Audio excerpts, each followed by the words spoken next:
تو انسانوں میں سے بھی اس کے حزب میں، اس کی پارٹی میں اس کے ایجنٹ ہیں اور بہت ہیں، بلکہ بہت سے تو ایسے ہیں کہ جو جنات کے بھی کان کتر دیں، ان کو بھی شیطنت سکھا دیں، پڑھا دیں۔ لیکن اب ایک بات سمجھیے، ایک دنیا میں نسل اور قوم بھی ایسی ہے جو ایک خاص وقت سے بحیثیت مجموعی من حیث القوم ابلیس کی ایجنٹ بن گئی ہے۔ وہ کون ہے؟ وہ یہودی ہے۔ یہ یہودی قوم جو ہے، اس میں ایک تو کچھ یہ کہ ان کی فطرت کے اندر یہ تھا کہ ہم ہیں اصل انسان، باقی انسان جو ہے وہ انسان نما حیوان ہے۔ ان کے اصل انسان ہم ہیں، باقی پوری نوع انسانی ہمارے لیے حیوانوں کے درجے میں، ہم چاہیں جس طرح انہیں استعمال کریں، ایکسپلائٹ کریں، دھوکہ دیں، جیسے چاہیں، لوٹیں کھسوٹیں، سب کچھ کریں، بدہضی کریں، ان سے سود لیں، سب کریں، جو بھی ممکن طریقہ ہو، یہ ہمارے لیے، ہم ڈومینیٹ کریں گے، اور یہ در حقیقت ہمارے اعلی کار ہیں۔ ایک تو اس اعتبار سے یہود بقیہ پوری نوع انسانی کے دشمن بن گئے۔ باللہ من الشیطان الرجیم، بسم اللہ الرحمن الرحیم۔ قال فبما اغويتني لاقعدن لهم صراطك المستقيم ثم لآتينهم من بين ايديهم ومن خلفهم وعن ايمانهم وعن شمائلهم ولا تجد اكثرهم شاكرين۔ وقال عز وجل كما ورد في سورة صاد قال فبعزتك لأغوينهم اجمعين الا عبادك منهم المخلصين۔ وقال عز وجل كما ورد في سورة المائدة وقالت اليهود والنصارى نحن أبناء الله وأحباؤه۔ وقال جل وعلا كما ورد في سورة آل عمران وقالوا ليس علينا في الأميين سبيل۔ وقال عز وجل كما ورد في سورة الصف يريدون ليطفئوا نور الله بأفواههم والله متم نوره ولو كره الكافرون۔ هو الذي ارسل رسوله بالهدى ودين الحق ليظهره على الدين كله ولو كره المشركون۔ صدق الله العظيم۔ رب اشرح لي صدري ويسر لي امري واحلل عقدة من لساني يفقهوا قولي۔ اللهم ربنا الهمنا رشدنا واعذنا من شرور انفسنا۔ اللهم ارنا الحق حقا وارزقنا اتباعه وارنا الباطل باطلا وارزقنا اجتنابه۔ اللهم وفقنا لما تحب وترضى وتقبل منا فإنك خير المتقبلين۔ آمین یا رب العالمین۔ معزز حاضرین اور محترم خواتین، السلام علیکم ورحمۃ اللہ وبرکاتہ۔ ہماری آج کی اس نشست کے لیے خاصا نمایاں اشتہار اخبار میں شائع ہوا، لہذا میں سمجھتا ہوں کہ آپ سب حضرات کے علم میں ہے کہ میرا آج کا موضوع کیا ہے۔ موجودہ جو انتہائی تشویشناک عالمی صورتحال ہے، اس کا پس منظر کیا ہے، اس کے پیچھے کون سے عوامل کار فرما ہیں، اور نوع انسانی کے اصل اور مستقل دشمن کون ہیں۔ گویا کہ وہ جو ایک مصرع ہے کہ کون سیاہی گھول رہا ہے وقت کے بہتے دریا میں، امن عالم جو ہے ہو سکتا ہے تہو بالا ہو جائے، کہا جا رہا ہے شاید تیسری عالمگیر جنگ شروع ہو جائے گی۔ بش صاحب کہتے ہیں 10 سالہ جنگ ہوگی۔ بظاہر تو معاملہ چھوٹا سا نظر آتا ہے، ایک آدمی اسامہ، دھان 500 آدمی، کچھ بھی نہیں۔ پھر یہ افغانستان، اگر آپ ویسے دیکھیں دنیاوی اعتبارات سے، مادی اعتبارات سے، تو اس کی کیا حیثیت ہے امریکہ جیسے سپریم پاور کے ساتھ، لیکن کتنا اہتمام ہو رہا ہے، مشرق و مغرب کے وسائل و ذرائع جمع کیے جا رہے ہیں، ادھر میڈیٹرینین میں، ادھر بحر ہند میں، دور تک نیگو گارسیا تک اپنے سارے اڈے جو ہے تیار کر دیے گئے ہیں، بڑے مہیب قسم کے ایئر کرافٹ کیریئرز جو ہیں پہنچ گئے ہیں، وہ ہوائی جہاز جن کی شکل دیکھ کے دہشت آدمی پہ آ جاتی ہے، ان کے غول کی غول پہنچ گئے ہیں۔ یہ سب کچھ کیا ہے، کیا ہونے والا ہے، اس کے حوالے سے میں آج آپ کے سامنے اس وقت کا عالم کیا ہے، اس کا پس منظر کیا ہے، پیش منظر کیا ہے، کیا ہونے جا رہا ہے، کیا کچھ ہونے والا ہے، اور پیچھے کون اصل کیریکٹرز ہیں کہ جو کار فرما ہے، میں اس کا آج جائزہ پیش کرنے چلا ہوں۔ دیکھیں، سب سے پہلی بات، انسانیت کا اور نوع انسانی کا ازلی اور ابدی دشمن وہ ابلیس لعین ہے۔ یہ چونکہ چیزیں ایسی ہیں کہ جو ما وراء الطبیعات سے متعلق ہیں۔ ابلیس جن ہے، جن انویزیبل ورلڈ سے تعلق رکھتا ہے، غیر مرئی جو نظر نہیں آتی. فرشتے انویزیبل ورلڈ سے تعلق رکھتے ہیں، غیر مرئی جو نظر نہیں آتی. یہ ہم جو ہے اور یہ حیوانات دنیا میں جو ہے یہ مرئی ہے، ویزیبل ہے. آج کا عام ذہن جو انسان کا بن چکا ہے، سائنٹزم جسے کہا جاتا ہے، سائنسی نقطہ نظر، اس کا عام لوگوں پر بھی اثر یہ ہوا ہے کہ جو انویزیبل ورلڈ ہے اس کی باتوں کی طرف توجہ نہیں کرتے. ہاں عقیدہ تو ہے کہ ہے، جن بھی ہے، فرشتے بھی ہیں، لیکن کوئی ان کی اہمیت ہماری نگاہوں میں نہیں ہے. ساری نگاہیں مرکوز ہے visible world, physical world. Meta physics کا تو مضمون بھی اب سمجھ رہے ہیں کہ ختم کر دینا چاہیے. یونیورسٹیز سے فلسفے کے ڈپارٹمنٹس ختم ہو رہے ہیں، کیا ضرورت ہے اس کی؟ اصل شے یہ دنیا ہے، یہ عالم ہے، یہ کائنات ہے، یہ مادہ ہے، یہ حیات انسانی، حیات دنیاوی ہے. اس پر میرا جو مارکت الارا مضمون تھا 1967 کے جون میں جو چھپا تھا، اسلام کی نشرت ثانیہ کرنے کا اصل کام، کہ جو عہد حاضر کی جو تہذیب ہے اس کے 3 بنیادی اصول کیا ہیں. خدا ہے یا نہیں ہے چھوڑو، اس بحث پہ نہ پڑو. کائنات تو ہے نا، مادہ تو ہے نا، روح کوئی شے ہے یا نہیں ہے کیا پتا، کسی نے دیکھی نہیں آج تک. لہذا اس کے بارے میں گفتگو کا فائدہ کیا، وقت کا سیاح ہے.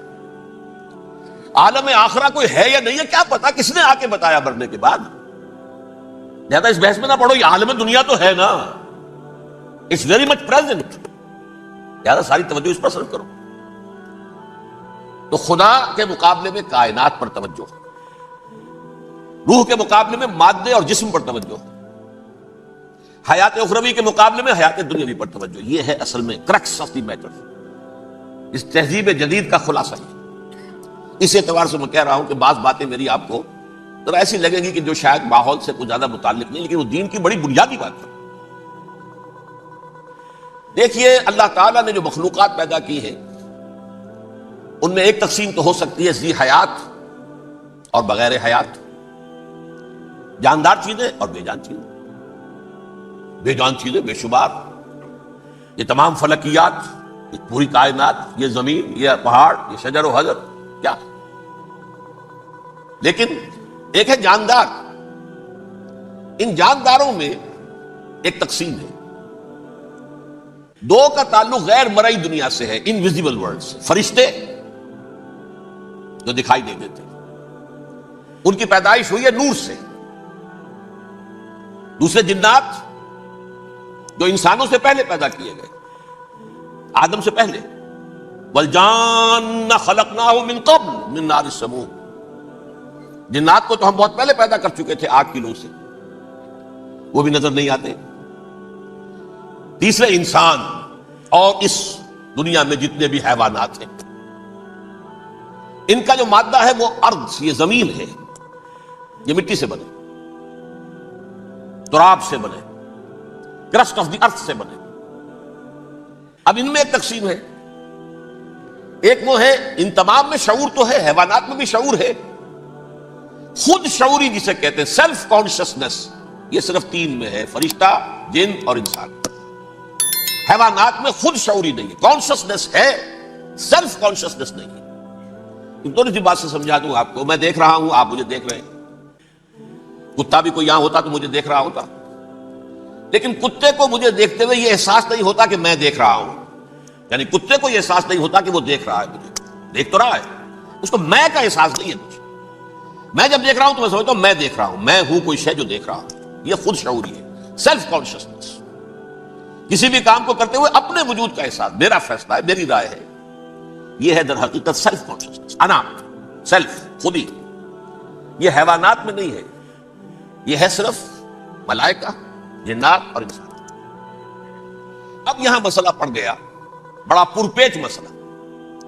اللہ تعالیٰ نے پہلے حضرت ملائکہ کو پیدا کیا اور انسانی ارواح کو پیدا کیا دور سے، پھر ناگ سے پیدا کیا، نار سے، آگ سے جنات کو، پھر مٹی سے بنایا، آدم کا حیولہ، اس میں روح پھونک دی، اب آدم بن گئے. اعلان یہ کر دیا کہ خلافت ارضی جو ہے وہ آدم کو عطا کی جاتی. یہ پیچ پڑ گیا. اس پر تھوڑا سا اشکال تو فرشتوں کو بھی ہوا.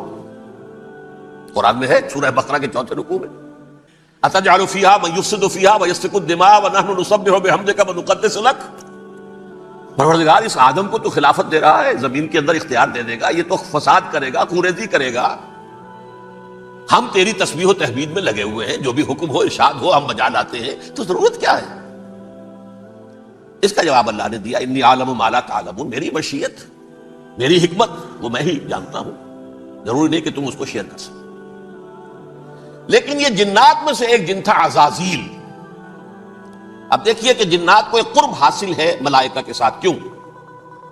وہ نور سے پیدا کیے گئے، یہ نار سے پیدا کیے، کتنا قرب ہے دونوں میں۔ انسان پیدا کیا گیا مٹی سے، مٹی انرٹ ہے، آگ بھڑکتی ہے، اوپر اٹھتی ہے، شعلہ زن ہوتی ہے، انرجی ہے اس میں۔ نور اور نار میں بڑا قرب ہے۔ اور عربی کے ایک قاعدے سے تو یہ ایک ہی لفظ ہے، مادہ ایک ہی ہے، حروف علت جو ہے ایک دوسرے کی جگہ آ جاتی، یہ قرب ہے۔ اگرچہ زمین و آسمان کا فرق ہے دونوں، فرشتہ نور سے پیدا کیا گیا ہے، وہ پاک ہے، وہ اللہ کے کسی حکم کی خلاف ورزی کر ہی نہیں سکتا۔ لا یعصون اللہ ما امرہم ویفعلون ما یؤمرون، وہ جو بھی اللہ تعالیٰ حکم دیتا ہے اس کی کوئی معصیت یا نافرمانی نہیں کرتے، بلکہ جو حکم لیا جاتا مان لیتے۔ ذرا سا اشکال ہوا تھا، پوچھ لیا، جواب مل گیا، خاموش ہو گئے بس۔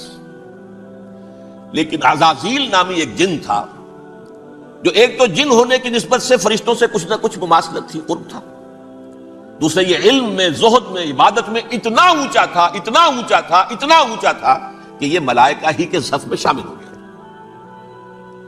اس نے علم بغاوت بلند کر دیا۔ جب حکم دیا گیا کہ سجدہ کرو آدم کو، اب یہ دیکھیے کس قدر یہ اہم مضمون ہے، اور آپ سوچ رہے ہیں یہ باتیں آج پہلی مرتبہ ہمیں اس طرح سنائی جا رہی ہیں، یہ باتیں تو علم میں آتی نہیں ہمارے۔ وجہ کیا ہے؟ آپ کو دلچسپی نہیں ان چیزوں سے۔ جدید تہذیب نے ان چیزوں کی اہمیت کو زیرو کر دیا۔ قرآن میں اہمیت کا کیا عالم ہے؟ 7 جگہ یہ مضمون قرآن میں آیا ہے کہ فرشتوں کو ہم نے حکم دیا سجدہ کرو آدم کو، سب نے سجدہ کیا۔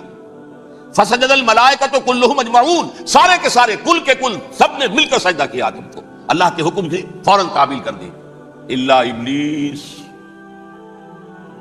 ابا واستکبر وکان من الکافرین، ابلیس نے نہیں کیا، انکار کیا، استکبار کیا، گھمنڈ کیا۔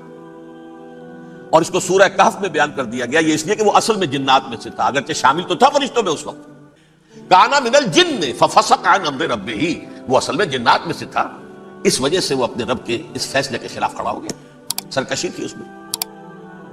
یہ معاملہ اتنا اہم ہے، اب آپ سمجھیے کہ 7 مرتبہ سورہ بقرہ، سورہ اعراف، سورہ حجر، سورہ بنی اسرائیل، سورہ کہف، سورہ طٰہٰ، سورہ صاد، 6 مکی صورتوں میں ذکر ہے یہ، اور ایک مدنی صورت سورہ بقرہ۔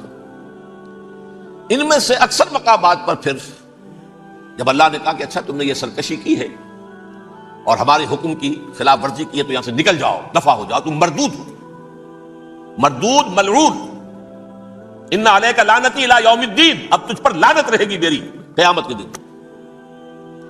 اس نے کہا اچھا پروردگار پھر مجھے ذرا مہلت دے دے، رب فانظرنی الی یوم یبعثون، قیامت تک میری زندگی طویل کر دے۔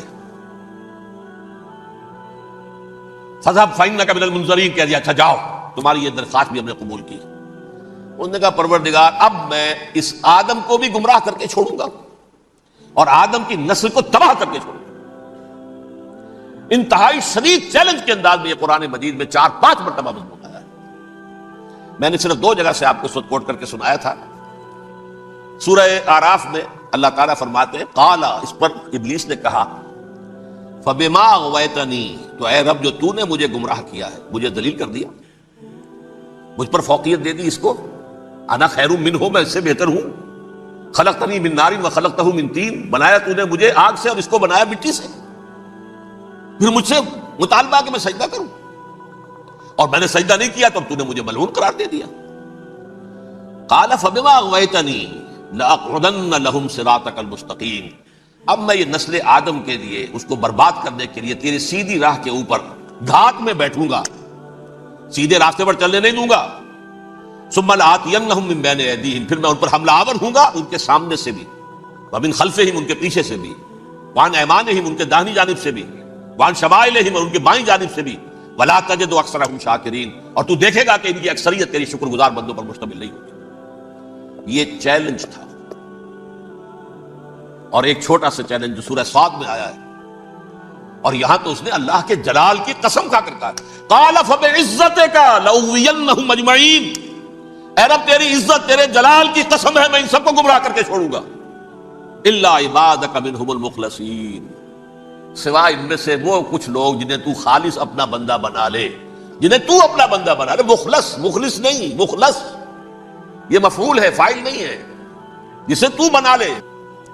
بعض لوگوں کو اللہ چن لیتا ہے، وہ اجتباکم، تمہیں چن لیا ہے، استفاء اجتباء، بس وہ بچیں گے جن کو تو اپنی خاص امان میں لے لے گا، باقی میں سب کو گمراہ کر کے چھوڑوں گا۔ یہ ہے اصل دنیا میں نوع انسانی کا ابدی دشمن، ازلی سے ابدی تک۔ اور اس میں نوٹ کیجئے کہ اس کی اصل بنیاد کیا ہوئی؟ دو لفظ، تکبر اور حسد۔ استکبرا، تکبر کیا، انا خیر منہ، میں اس سے بہتر ہوں۔ یہ ساری بس کی گانٹھ یہی ہے، سب سے بڑی گمراہی کی وجہ یہی ہے۔ اسی لیے کہا ہے حدیث میں لن يدخل الجنہ من کان فی قلبہ مثقال حبۃ من کبر، جنت میں ہرگز وہ شخص کبھی بھی داخل نہیں ہو سکے گا جس کے دل میں رائے کے دانے کے برابر بھی کبر ہے۔ تکبر سب سے بڑا گناہ۔ الکبر ردائی، اللہ فرماتا ہے یہ تکبر، یہ تو میری چادر ہے۔ کوئی شخص تکبر کرتا تو گویا میری چادر گھسیٹ رہا ہے میرے کندھے سے۔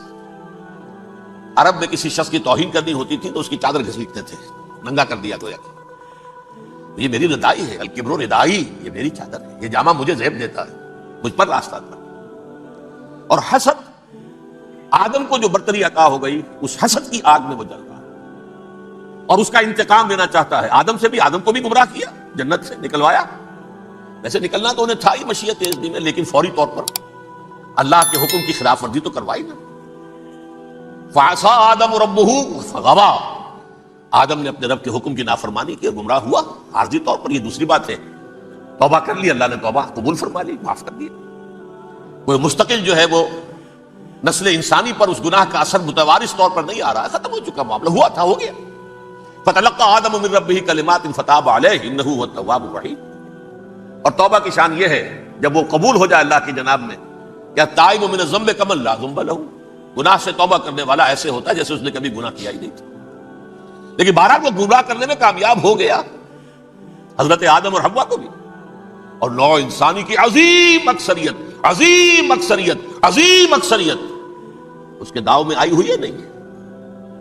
کتنے ہیں وہ عباد اللہ المخلصین، الا عبادک منہم المخلصین، کتنے جو واقعتاً خالصتاً اللہ کے بندے بن گئے، جنہیں اللہ نے اپنا بنا لیا، اپنا قرار دے دیا۔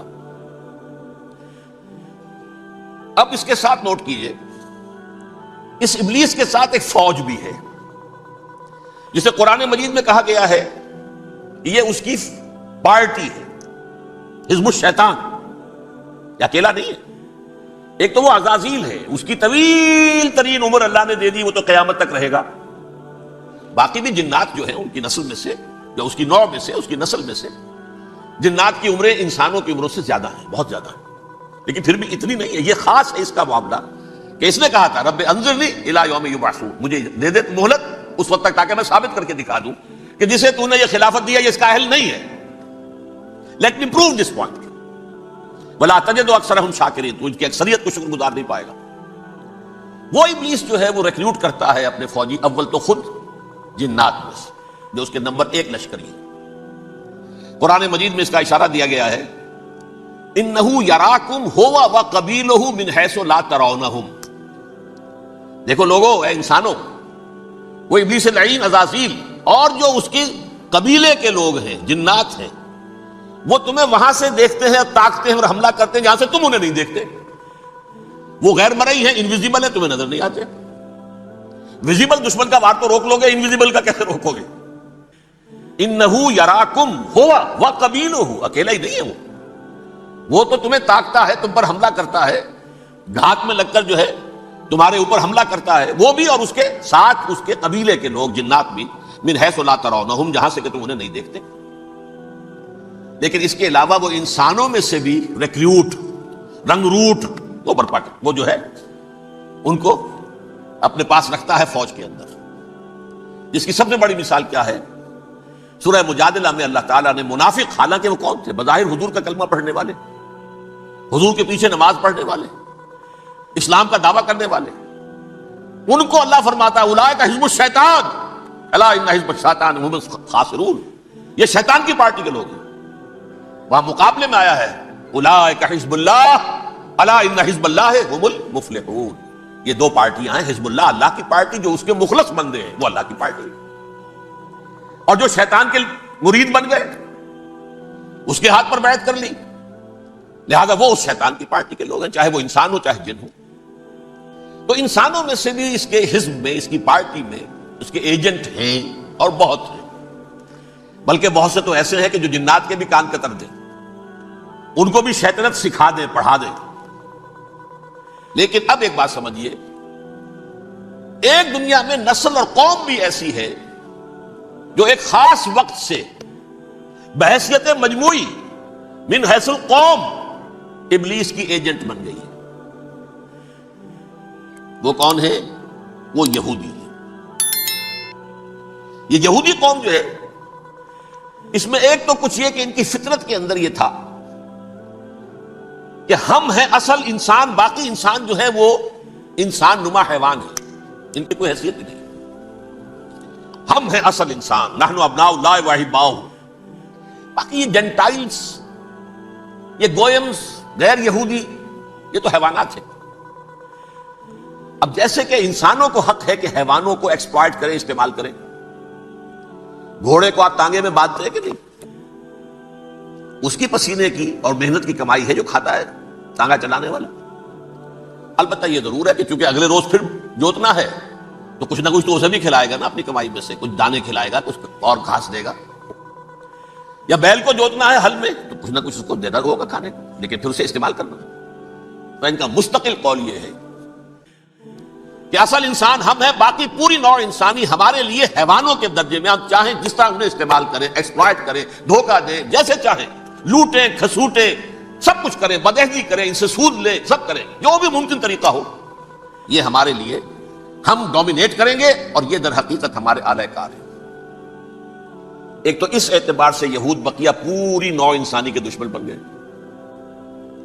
قرآن مجید کی وہ آیت بھی میں نے آپ کو سنائی ہے، وَقَالُوا لَيْسَ عَلَيْنَا فِي الْأُمِّيِّينَ سَبِيلٌ، یہ امیین کہتے تھے نا ان کو، جو غیر یہودی ہیں، کیونکہ ان کے پاس کتاب تھی، تورات تھی، اور کتاب نہیں تھی کسی کے پاس، لہذا یہ ان پڑھ ہے، پاگل ہے، جاہل ہے، امی ہے، ہم ہیں صاحب کتاب، ہمارے پاس شریعت، ہمارے پاس کتاب، یہ لوگ ان پڑھ ہیں، جاہل۔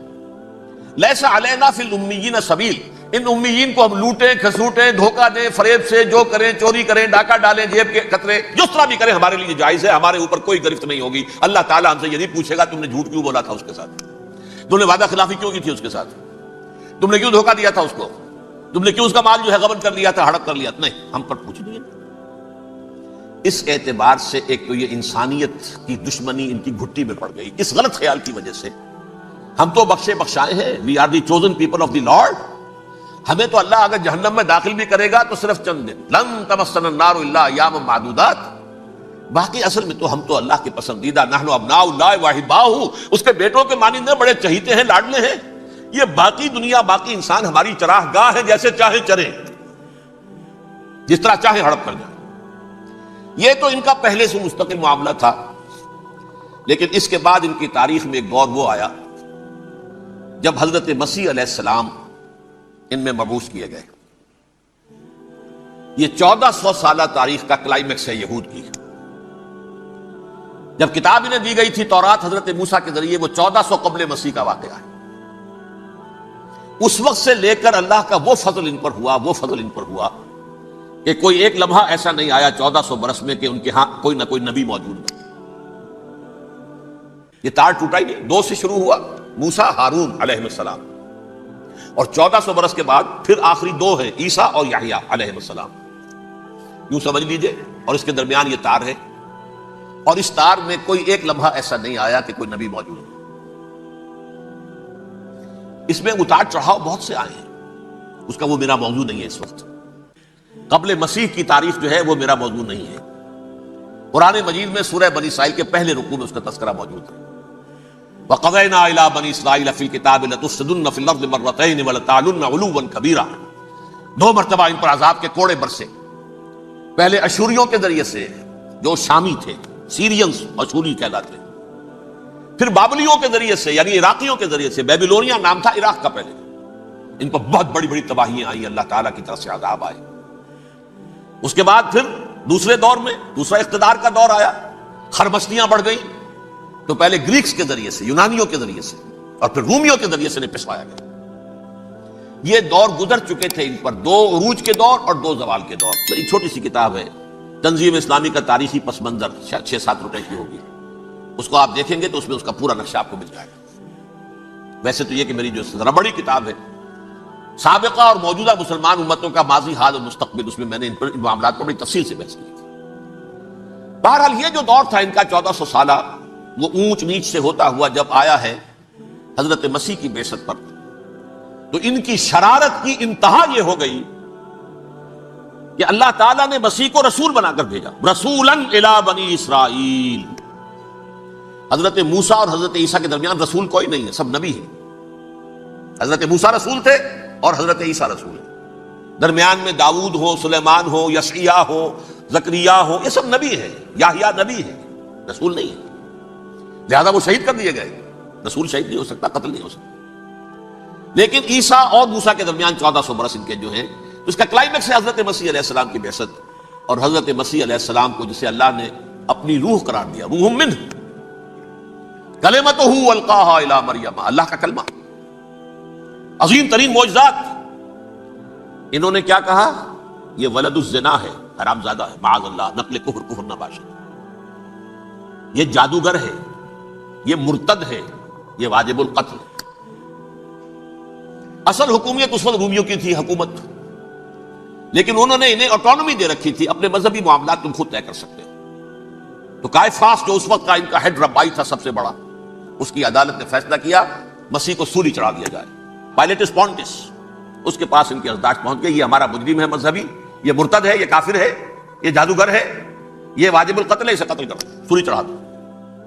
خیر وہ لمبی بات ہو جائے گی، اس نے تو اپنے ہاتھ دھوئے کہ صاحب ہمارے پاس کوئی جرم نہیں ہے اس کے خلاف، تم کہتے ہو تو ٹھیک ہے، سولی چڑھا دیتے۔ یہ دوسری بات ہے کہ اللہ نے حضرت مسیح کو اٹھا لیا آسمان پر، ان کی جگہ وہ شخص سولی چڑھا جس نے غداری کر کے گرفتار کروایا تھا، جوڈاس اسکیریوٹ، اس کی شکل اللہ نے بدل دی حضرت مسیح کی سی، اور حضرت مسیح کو فرشتے اٹھا کے اوپر لے گئے، وہ زندہ آسمان پر اٹھا لیے گئے۔ اور یہ ساری تفاصیل نہ قرآن میں ہے نہ حدیث میں ہے، یہ انجیل میں ہے، لیکن انجیل کون سی؟ برنباس کی انجیل، gospel of the Lord according to saint Barnabas. یہ حواریین مسیح میں سے تھے، لیکن عیسائی ان کو تسلیم نہیں کرتے، ان کی بائبل کو صحیح نہیں مانتے، کینونیکل نہیں مانتے۔ 100 انجیلیں تھیں، 104 تھیں، جن میں سے 4 چنی ہیں انہوں نے، یہ متی اور جان اور مرکس مارکس، یہ ہے، تو یہ 4 انجیلیں ہیں، انہوں نے تسلیم کی کہ یہ کینونیکلز ہیں، یہ تو ہیں حقیقی، باقی جو ہے 100 اس کو وہ تسلیم نہیں کرتے۔ ان میں سے ایک ہے یہ برنباس، اس میں یہ تفصیل ہے کہ اللہ تعالیٰ نے اس شخص کی، جیوڈاس کی، یہودا جیوڈاس اس کو انگریزی میں کہتے ہیں، اس کی شکل بدل دی حضرت مسیح کی سی، وہ گرفتار ہوا، وہ سولی چڑھا، وہ غدار تھا، غداری کی سزا اسے ملنی تھی، وہ مل گئی۔ حضرت مسیح کو فرشتے 4 اٹھ رہے ہیں، جس کوٹڑی میں حضرت مسیح مقیم تھے، ایک باغ کے اندر روپوش تھے، اس کی چھت پھٹی ہے، 4 فرشتے آئے ہیں، حضرت مسیح کو اٹھا کر لے گئے ہیں، چھت برابر ہو گئی ہے، اس کے بعد وہ شخص پکڑا گیا۔ بہرحال حضرت مسیح کو اللہ نے اٹھا لیا آسمان۔ لیکن وہ دن ہے کہ اس قوم کو اب مغضوب علیہم قرار دے دیا۔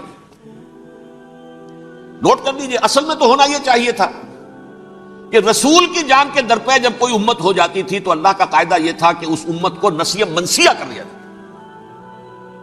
حضرت نوح کی قوم کو ختم کیا یا نہیں؟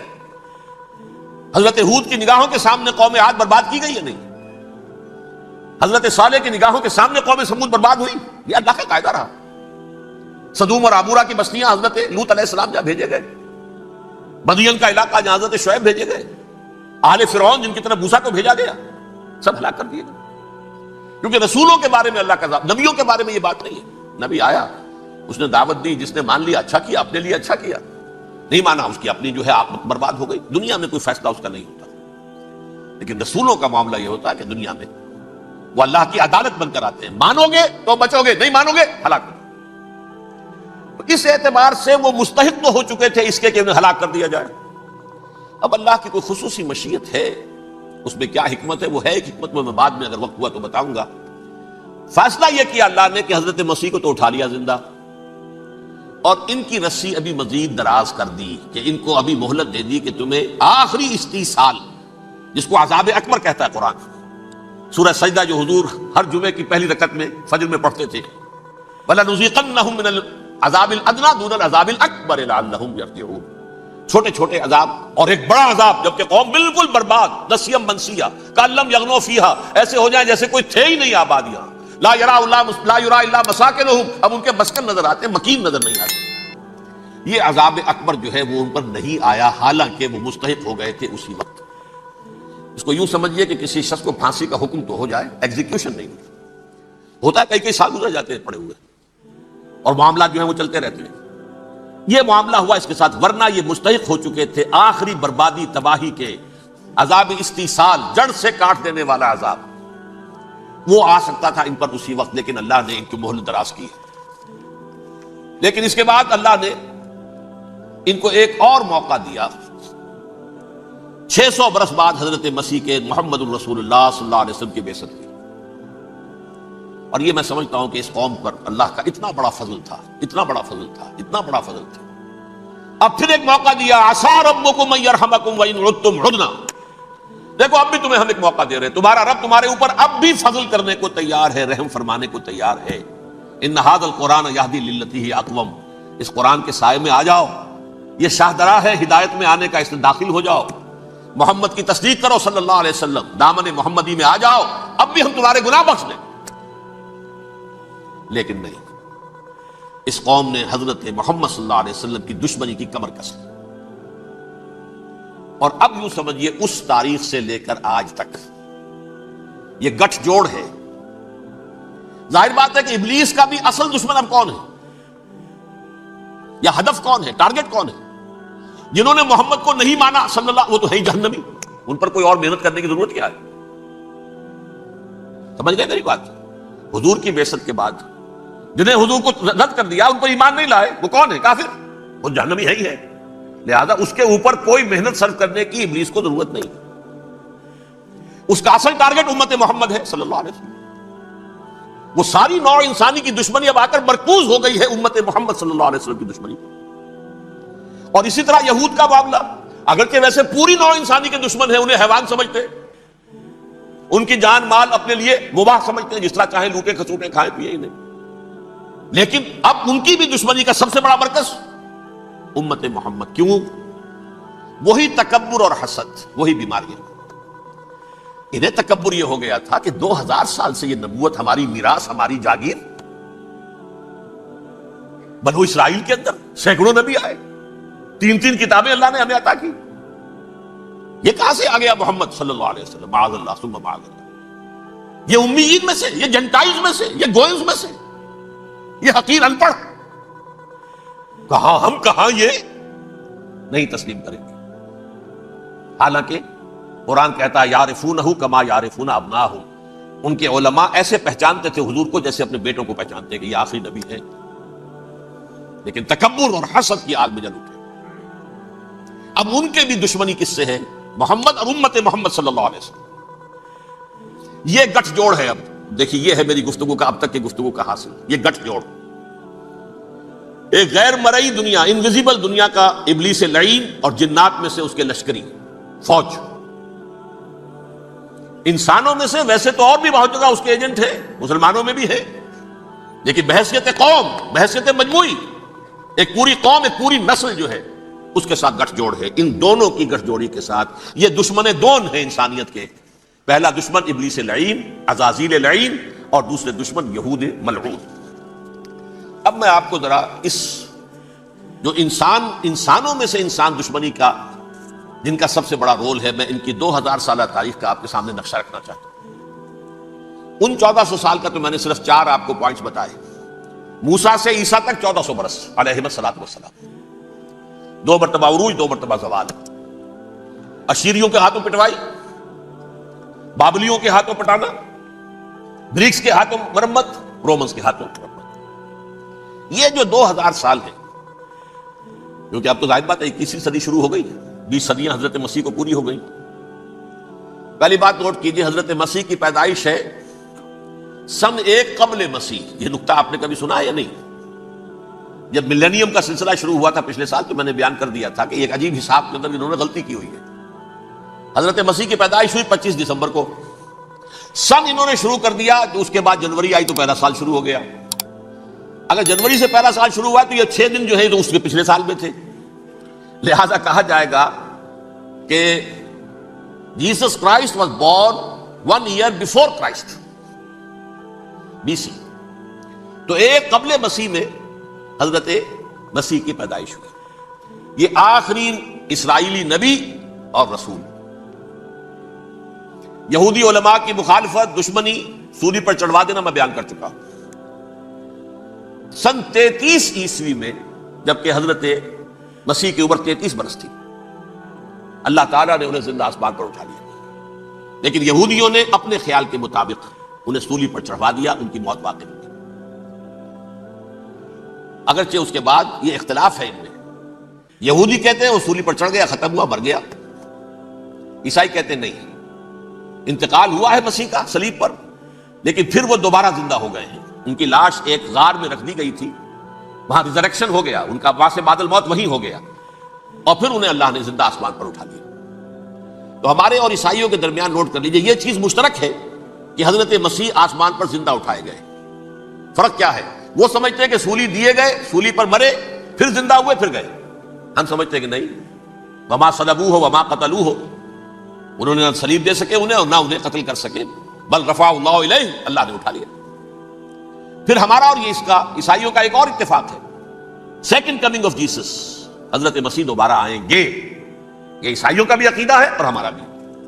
بہرحال تو جیسا کہ میں نے عرض کیا کہ اس وقت یہ عذاب استیصال، عذاب اکبر کے مستحق ہو چکے تھے، لیکن اللہ نے ان کی مدت دراز کی ہے، لیکن ان پر دنیاوی عذاب کا ایک کوڑا جو ہے اللہ تعالیٰ کی طرف سے اسی وقت برسا۔ دنیاوی عذاب دنیا میں رہتے ہوئے ختم نہیں کیا۔ 37 برس بعد حضرت مسیح کے رفع سماوی کے 37 برس بعد سن 70 میں یہودیوں نے بغاوت کی رومیوں کے خلاف۔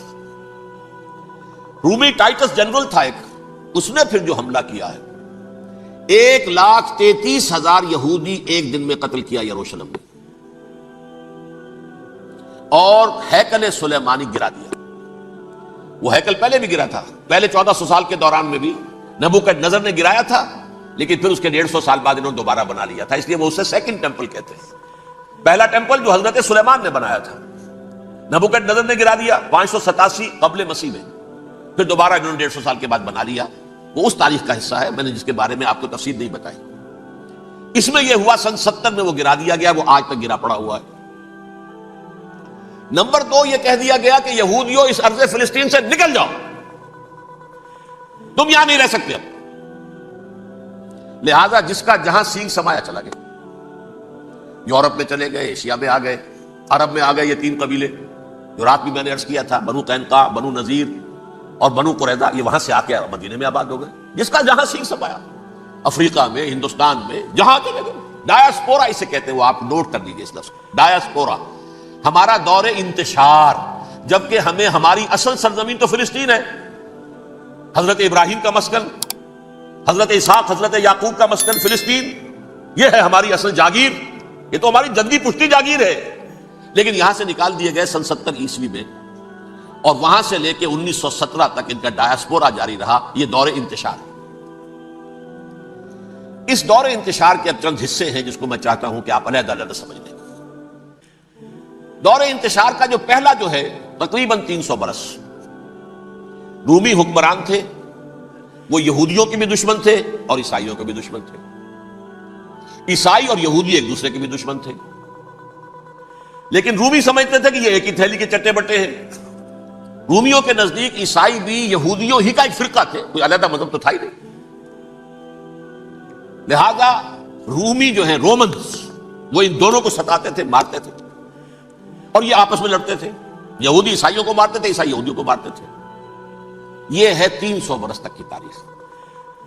سن 300 عیسوی میں کیا ہوا؟ ایک معجزہ ہو گیا۔ بہت عظیم ایمپرر کانسٹینٹائن، قسطنطین اعظم، رومن ایمپررز میں سے بہت بڑا ایمپرر، وہ عیسائی ہو گئے۔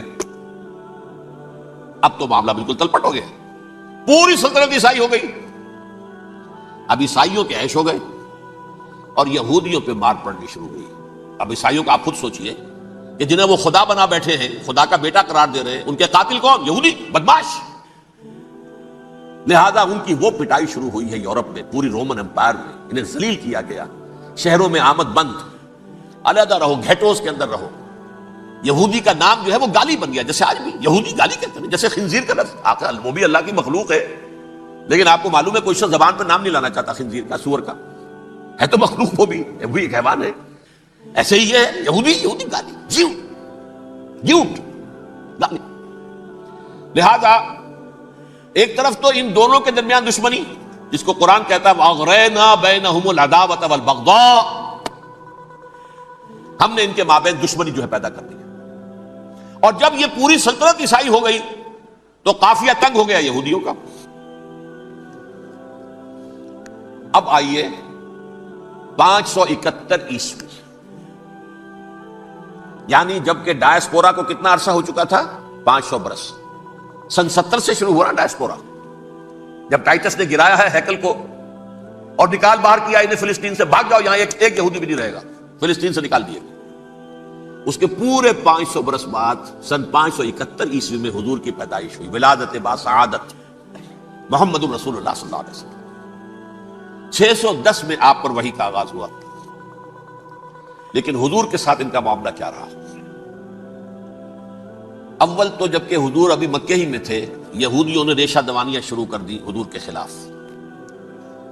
قریش مکہ کو سکھاتے تھے، پڑھاتے تھے، ان سے یہ پوچھو، ان سے یہ پوچھو، یہ اس طرح تنگ کرو، ان سے یہ امتحان لو. یہ آپ کے علم میں ہے. سورہ بنی اسرائیل میں، سورہ کہف میں وہ سوالات، جو امتحانی سوالات آئے تھے، ذوالقرنین کون تھا، اصحاب کہف کون تھے، رسول بنے پھرتے ہو تو بتاؤ، اور یہ روح کی حقیقت کیا بتاؤ. یہ ساری ریشہ دوانیاں کر رہے تھے بیٹھے ہوئے ابھی وہیں پر. حضور ابھی پہنچے بھی نہیں. ہجرت فرما کر حضور تشریف لے آئے تو حضور نے جسے ماسٹر سٹروک کہا جائے گا، یعنی اسٹیٹس مین شپ کا ماسٹر سٹروک، آپ نے مدینے میں آتے یہودیوں کے ساتھ پیکٹ کر دیا، جوائنٹ ڈیفنس پیکٹ آف مدینہ، کہ اگر مکے والے ہم پر حملہ کریں گے تو ہم مل جل کر ایک قوم کی حیثیت سے مقابلہ کریں گے. یہ میثاق مدینہ کہلاتا ہے، جس کے بہت غلط معنی پہنائے جا رہے ہیں آج کل. بہرحال میں موضوع میرا چونکہ یہ نہیں، میں ادھر نہیں جاؤں گا. لیکن ہوا کیا؟ ہر مرتبہ یہ خیانت کے مرتکب ہوئے. ان نے جو عہد کیے تھے ان سے پھرے، اندر ہی اندر سازش، ریشہ دوانی، حضور کی بدترین دشمنی. سورہ نساء کی آیت نمبر 12 میں 14 میں 13 میں فرمایا ہے لا تزال تطلع علی خائنۃ منہم، اے نبی ہمیشہ آپ کے علم میں ان کی طرف سے خیانتیں، بدیانتیاں آتی رہیں گی. اور بار بار وہ مسلسل جنگ کی آگ بھڑکاتے تھے. قریش کو دعوت دیتے، آؤ آؤ آؤ، ہم اندر سے بغاوت کر دیں گے، تم آؤ تو صحیح، ختم کریں محمد کو اور اہل ایمان کو صلی اللہ علیہ وسلم رضی اللہ تعالی عنہ اجمعین. لیکن پھر جب وہ آتے تھے تو یہ دبک جاتے تھے، ان میں ہمت نہیں تھی، میدان کے مرد نہیں رہے تھے. یہ سورہ حشر میں ان کا نقشہ کھینچا گیا ہے. کھلے میدان میں مقابلے کی اس کے اندر صلاحیت ہی نہیں ہے. یہ تو فصیلوں کے پیچھے سے، جیسے عورتیں کہیں دیہات میں لڑائی ہوتی ہے تو مرد جو ہے گلیوں میں لڑتے ہیں، عورتیں اوپر سے پتھر پھینکتی ہیں، بس وہ کام یہ کر سکتے تھے. من ورائے جدر، فصیلوں کے پیچھے سے، جنگ میں میدان میں نہیں آ سکتے.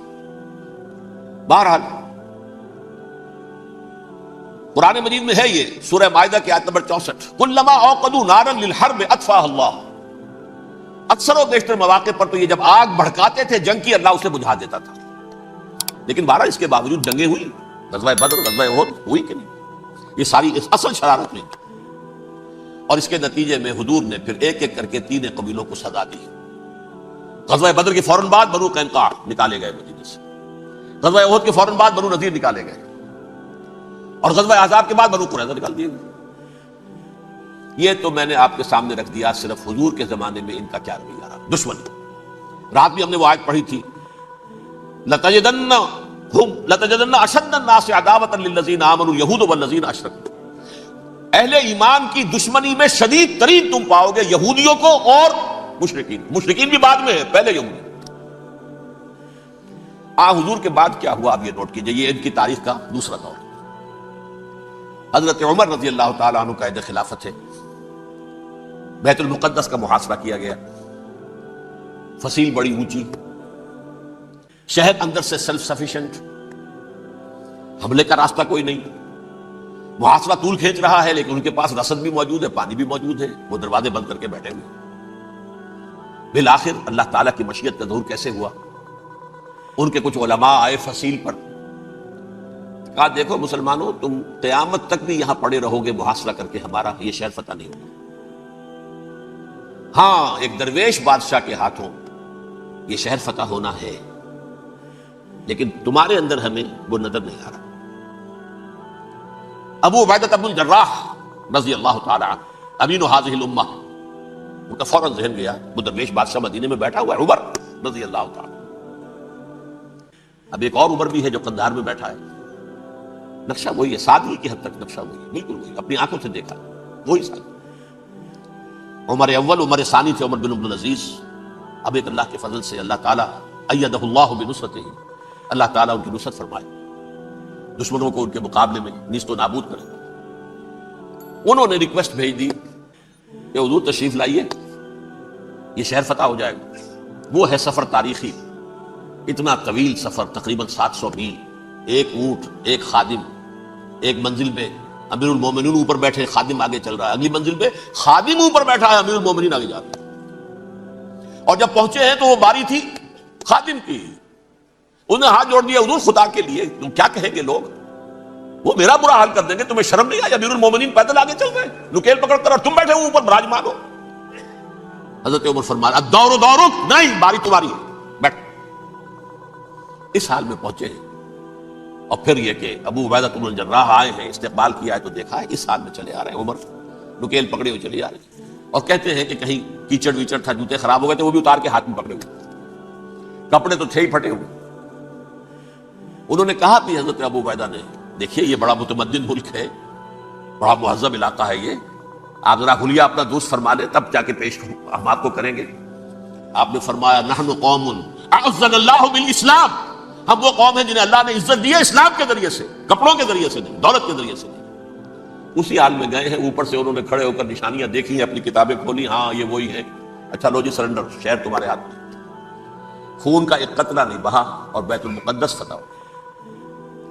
لیکن اس وقت حضرت عمر نے ایک نرمی یہ کی کہ یہودیوں کے لیے بھی اسے اوپن سٹی قرار دے دیا۔ یہ احسان عظیم حضرت عمر کا، اس سے پہلے یہودی آ ہی نہیں سکتا تھا، داخل ہی نہیں ہو سکتا تھا، وہاں وہ آ کر وزٹ نہیں کر سکتا تھا، زیارت نہیں کر سکتا تھا اپنے مقدس مقامات کی۔ حضرت عمر نے یوں سمجھیے کہ تقریباً 550 برس کے بعد ان کے لیے راستہ کھولا ہے کہ ہاں تم آ سکتے ہو، زیارت کر سکتے ہو۔ لیکن یہ عیسائیوں نے لکھوایا معاہدے کے اندر، انہیں یہاں آپ آباد ہونے کی اجازت نہیں دے، لیکن کم وزٹ دی پلیسز، دیکھیں زیارتیں کریں اور جائیں۔ یہ معاہدہ حضرت عمر کا ہے رضی اللہ تعالیٰ، جو پھر خلافت راشدہ کے بعد بنو امیہ نے بھی اس کو آرڈر کیا، بنو عباس نے کیا، پھر جو ہمارے یہ ترکوں میں اندر خلافت آئی تو ترک خلفاء نے بھی اس معاہدے کی پوری پابندی کی۔ فلسطین میں آ سکتے ہیں یہودی، صرف زائرین کی حیثیت سے، وہاں آباد نہیں ہو سکتے۔ اب آئیے اگلا دور آیا حضرت عثمان کا دور خلافت۔ یہ ہے وہ وقت کہ اب یہود نے امت مسلمہ کی پیٹھ میں چھرا گھونپا۔ وہ کیسے؟ ایک یہودی عبداللہ ابن سبا اسلام کا لبادہ اوڑھ کر آ گیا، معاشرے کا جائزہ لے لیا، ان میں بنو ہاشم اور بنو امیہ میں جو پرانی کشاکش تھی اس کے کچھ نہ کچھ جراثیم باقی ہیں، اگر ان کو ذرا بھڑکا دے تو مسلمانوں میں انتشار پیدا ہو۔ کہا یہ عثمان کون ہے؟ یہ تو بنو امیہ میں سے ہے، یہ حق تو بنو ہاشم کا ہے، خلافت ان کے پاس ہونی چاہیے، محمد کے تو رشتہ دار وہ ہے صلی اللہ علیہ وسلم۔ عوام الناس کے اندر بات پھیلنی شروع ہوئی، پھر ایک بڑی سازش کے انداز میں حضرت عثمان کے خلاف پروپیگنڈا، حضرت عثمان کے جو عاملین تھے، گورنر تھے، ان کے خلاف پروپیگنڈا، اور ایسی ہوشیاری کرتے تھے کہ کوفے میں کوفے کے حاکم کے خلاف کچھ نہیں کہنا، اجی مصر میں یہ ہو رہا ہے، اجی شام میں یہ ہو رہا ہے، اجی یہ جو عثمان ہے وہ یہ کر رہا ہے، یہ ظلم ہو رہا ہے، یہ لوٹ مار ہو رہی ہے، یہ خیانتیں ہو رہی ہیں۔ اب نہ تو اس زمانے میں مینز آف کمیونیکیشن، کیسے تصدیق کریں؟ افواہیں تو آپ آج کراچی کے اندر شروع ہو جائے تو پتہ نہیں چل سکتا کسی کو کہ کیا اس میں صداقت ہے کیا جھوٹ ہے، اور بری بات جو ہے فطرت انسانی کی کمزوری ہے، وہ فوراً قبول کرتا ہے، کسی کے بارے میں اچھی بات ماننے کو تیار نہیں ہوتا، لیکن بری بات تو فوراً تیار۔ بہرحال یہ فتنہ انہوں نے اٹھایا، حضرت علی کی الوہیت کا فتنہ اٹھایا، حضرت عثمان کے خلاف الفتنۃ الکبریٰ برپا کیا، حضرت عثمان شہید ہوئے۔ اس کے بعد 5 برس تک مسلمان ایک دوسرے کی گردنیں کاٹتے رہے، باہمی خانہ جنگی ہوئی، امت کو وہ زخم لگایا ہے جو آج تک جس سے خون رس رہا ہے۔ یہ شیعان عثمان اور شیعان علی تھے جو بعد میں پھر سنی اور شیعہ ہو، اور آج تک فتنہ کس نے جگایا؟ ایک عبداللہ ابن سبا یہودی اور اس کے کارندے، شیطان کا ایجنٹ، اور انسانوں میں سے بھی اس کے جو بھی حواریین تھے اور شیطانوں کے اندر سے بھی تھے، انہوں نے بھی اس آگ کو بھڑکایا۔ یہ آپ سوچ لیجئے کہ یہ کس نے وہ زخم لگایا؟ یہودی۔ اگلا دور آیا، خلافت راشدہ ختم ہوئی، بنو امیہ کا بھی دور کافی گزر گیا۔ طارق ابن زیاد 712 عیسوی میں حملہ کرتے ہیں اسپین پر۔ اسپین اس وقت عیسائیت کا بہت بڑا گڑھ، بڑے کٹر ترین عیسائی جو ہے وہ اسپین میں تھے، لہذا یہودیوں کی وہاں بہت پٹائی ہوتی تھی، بہت پٹائی ہوتی، میں بتا چکا ہوں، دشمنی تھی ان کی چلی آ رہی تھی عیسائیوں کے ہاتھوں یہودیوں کی۔ وہ تو سن 300 عیسوی سے ایمپرر کانسٹنٹائن کے بعد سے شروع ہو گئی تھی۔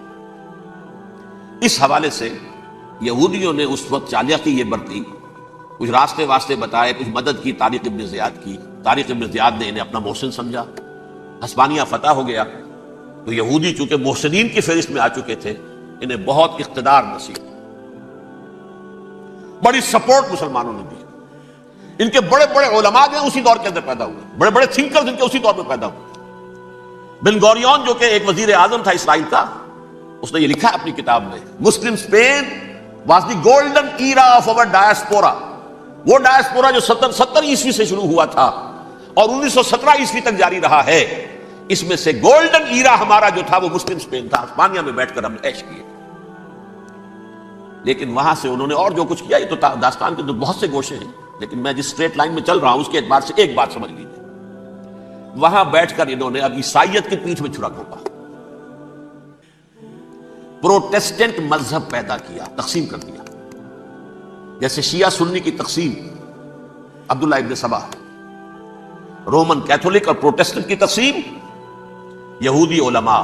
ہوتا کیا تھا، ہسپانیہ کی یونیورسٹیاں ہیں، کارڈووا میں ہے، ٹولیڈو میں ہے، گریناڈا میں ہے، غرناطہ، قرطبہ، تولیتلا، اور وہاں آتے تھے لوگ، فرانس سے چلے آ رہے ہیں نوجوان پڑھنے کے لیے، جرمنی سے چلے آ رہے ہیں، اٹلی سے چلے آ رہے ہیں، 3 ہی ملک قریب ترین پڑھتے ہیں سینٹرل جو یورپ کے ہیں۔ یہاں پر جو ہے وہ اسلام جو نور پھیلا رہا تھا اس سے بھی مستفیض ہوئے، جہالت کے جو ہے پردے ان کے وہ چھٹے، اس کے ساتھ ہی وہ یہودی وہاں ان کے اندر جو جراثیم داخل کر رہے تھے، وہ اس عیسائیت کے خلاف بغاوت تھی جو اس وقت دنیا میں عیسائیت اس وقت تھی، پوپ کا راج تھا دنیا میں اس وقت۔ یورپ میں جو عیسائیت تھی اس میں ایک طرف بادشاہ تھے، لیکن بادشاہوں کی حیثیت وہاں پر یوں سمجھ لیجئے کٹ پتلیوں کی تھی، اصل قوت پوپ کے ہاتھ میں تھی۔ اور پوپ کو انہوں نے جیسے قرآن نے کہا اتخذوا احبارهم ورهبانهم اربابا من دون اللہ، کیونکہ سینٹ پال نے شریعت موسوی ساقط کر دی تھی تو اب شریعت تھی ہی نہیں، پوپ کو اختیار تھا جس چیز کو چاہے حلال قرار دے دے، جس چیز کو چاہے حرام قرار دے دے۔ اتخذوا احبارهم ورهبانهم اربابا من دون اللہ۔ انہوں نے کہا صاحب یہ پوپ کس بلا کا نام ہے، یہ بھی انسان ہے، بات تو ٹھیک تھی نا، اصل حیثیت تو کتاب کی ہونی چاہیے، ڈیوائن بک، ریویلڈ اسکرپچر، لہذا یہ کتاب ہر شخص پڑھ سکتا ہے، کوئی پوپ کے باپ کو جو ہے کوئی اس کے لیے پروپرائٹری رائٹس تو نہیں ہے کہ صرف پوپ پڑھ سکتا ہے یا پادری پڑھ سکتے ہیں، ہم بھی پڑھ سکتے ہیں، ہم بھی سمجھ سکتے ہیں۔ یہ باتیں تھی کہ جن کو بڑھا چڑھا کر بیان کر کے اور پوپ کا اقتدار ختم کرا دیا اور توجہ مرکوز کر دی بائبل کی طرف۔ اب بائبل میں بڑا حصہ تو اولڈ ٹیسٹامنٹ کا ہے، نتیجہ کیا ہوا، یہود کی عظمت پروٹیسٹنٹس کے نزدیک مسلم ہو گئی۔ اصل قوم تو یہ ہے، وہ دشمنی بدلی کہ نہیں بدلی، موسیٰ کے امتی یہ ہے، تورات موسیٰ کو دی گئی، ابراہیم کی نسل یہ ہے، لہذا وہ جو دشمنی تھی، جو عداوت تھی کہ ہمارے خدا کو سوری چڑھانے والے ہیں یہ بدماش، اس کا ازالہ ہوا اس پروٹیسٹنٹ مذہب کے نتیجے میں۔ یہ میں اب آپ کو بتاتا ہوں کہ ایک نتیجہ وہ نکلا ہے جسے برٹرنڈ رسل نے بیان کیا ہے، اس کی کتاب ہے ان پریز آف آئیڈلنس، صفحہ 108۔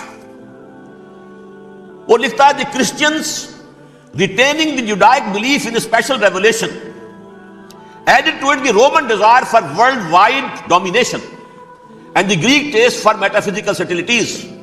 The combination produced the most fiercely persecuting religion that the world has yet known. یہ تین چیزیں آ کر عیسائیت میں مل گئی. ایک تو جب یہ اولڈ ٹیسٹمنٹ جو ہے وہ ان کے ہاتھ میں آ گئی, اور اس کے میں کچھ آپ کو بتا دیتا ہوں کہ اولڈ ٹیسٹمنٹ کی تعلیمات, کیونکہ یہ اولڈ ٹیسٹمنٹ جو ہے یہ محرف تھی. اصل تورات تو گم ہو گئی تھی 587 قبل مسیح میں, جب پہلی مرتبہ ہیکل جو ہے تباہ ہوا ہے, اس وقت ختم ہو گئی تھی. اس کے کوئی 150 سال کے بعد انہوں نے یادداشتوں سے مرتب کر کے لکھی ہے. اب اس میں ان کے اپنے خیالات, اپنے امانی, اپنی توجیحات وہ شامل ہو گئی. لہذا میں آپ کو حوالے دیتا ہوں اس کتاب کے اندر مظالم کی جو تعلیم دی گئی ہے. اہل کتاب نے اپنے مظالم قتل عام کے جواز کے لیے تورات میں تبدیلیاں کی اور پیغمبروں پر دہشت ناکی اور بدترین حرام کاری کے الزامات لگائے. سنیے, پہلا حوالہ ہے یہ گنتی باب 31 آیات 17-18.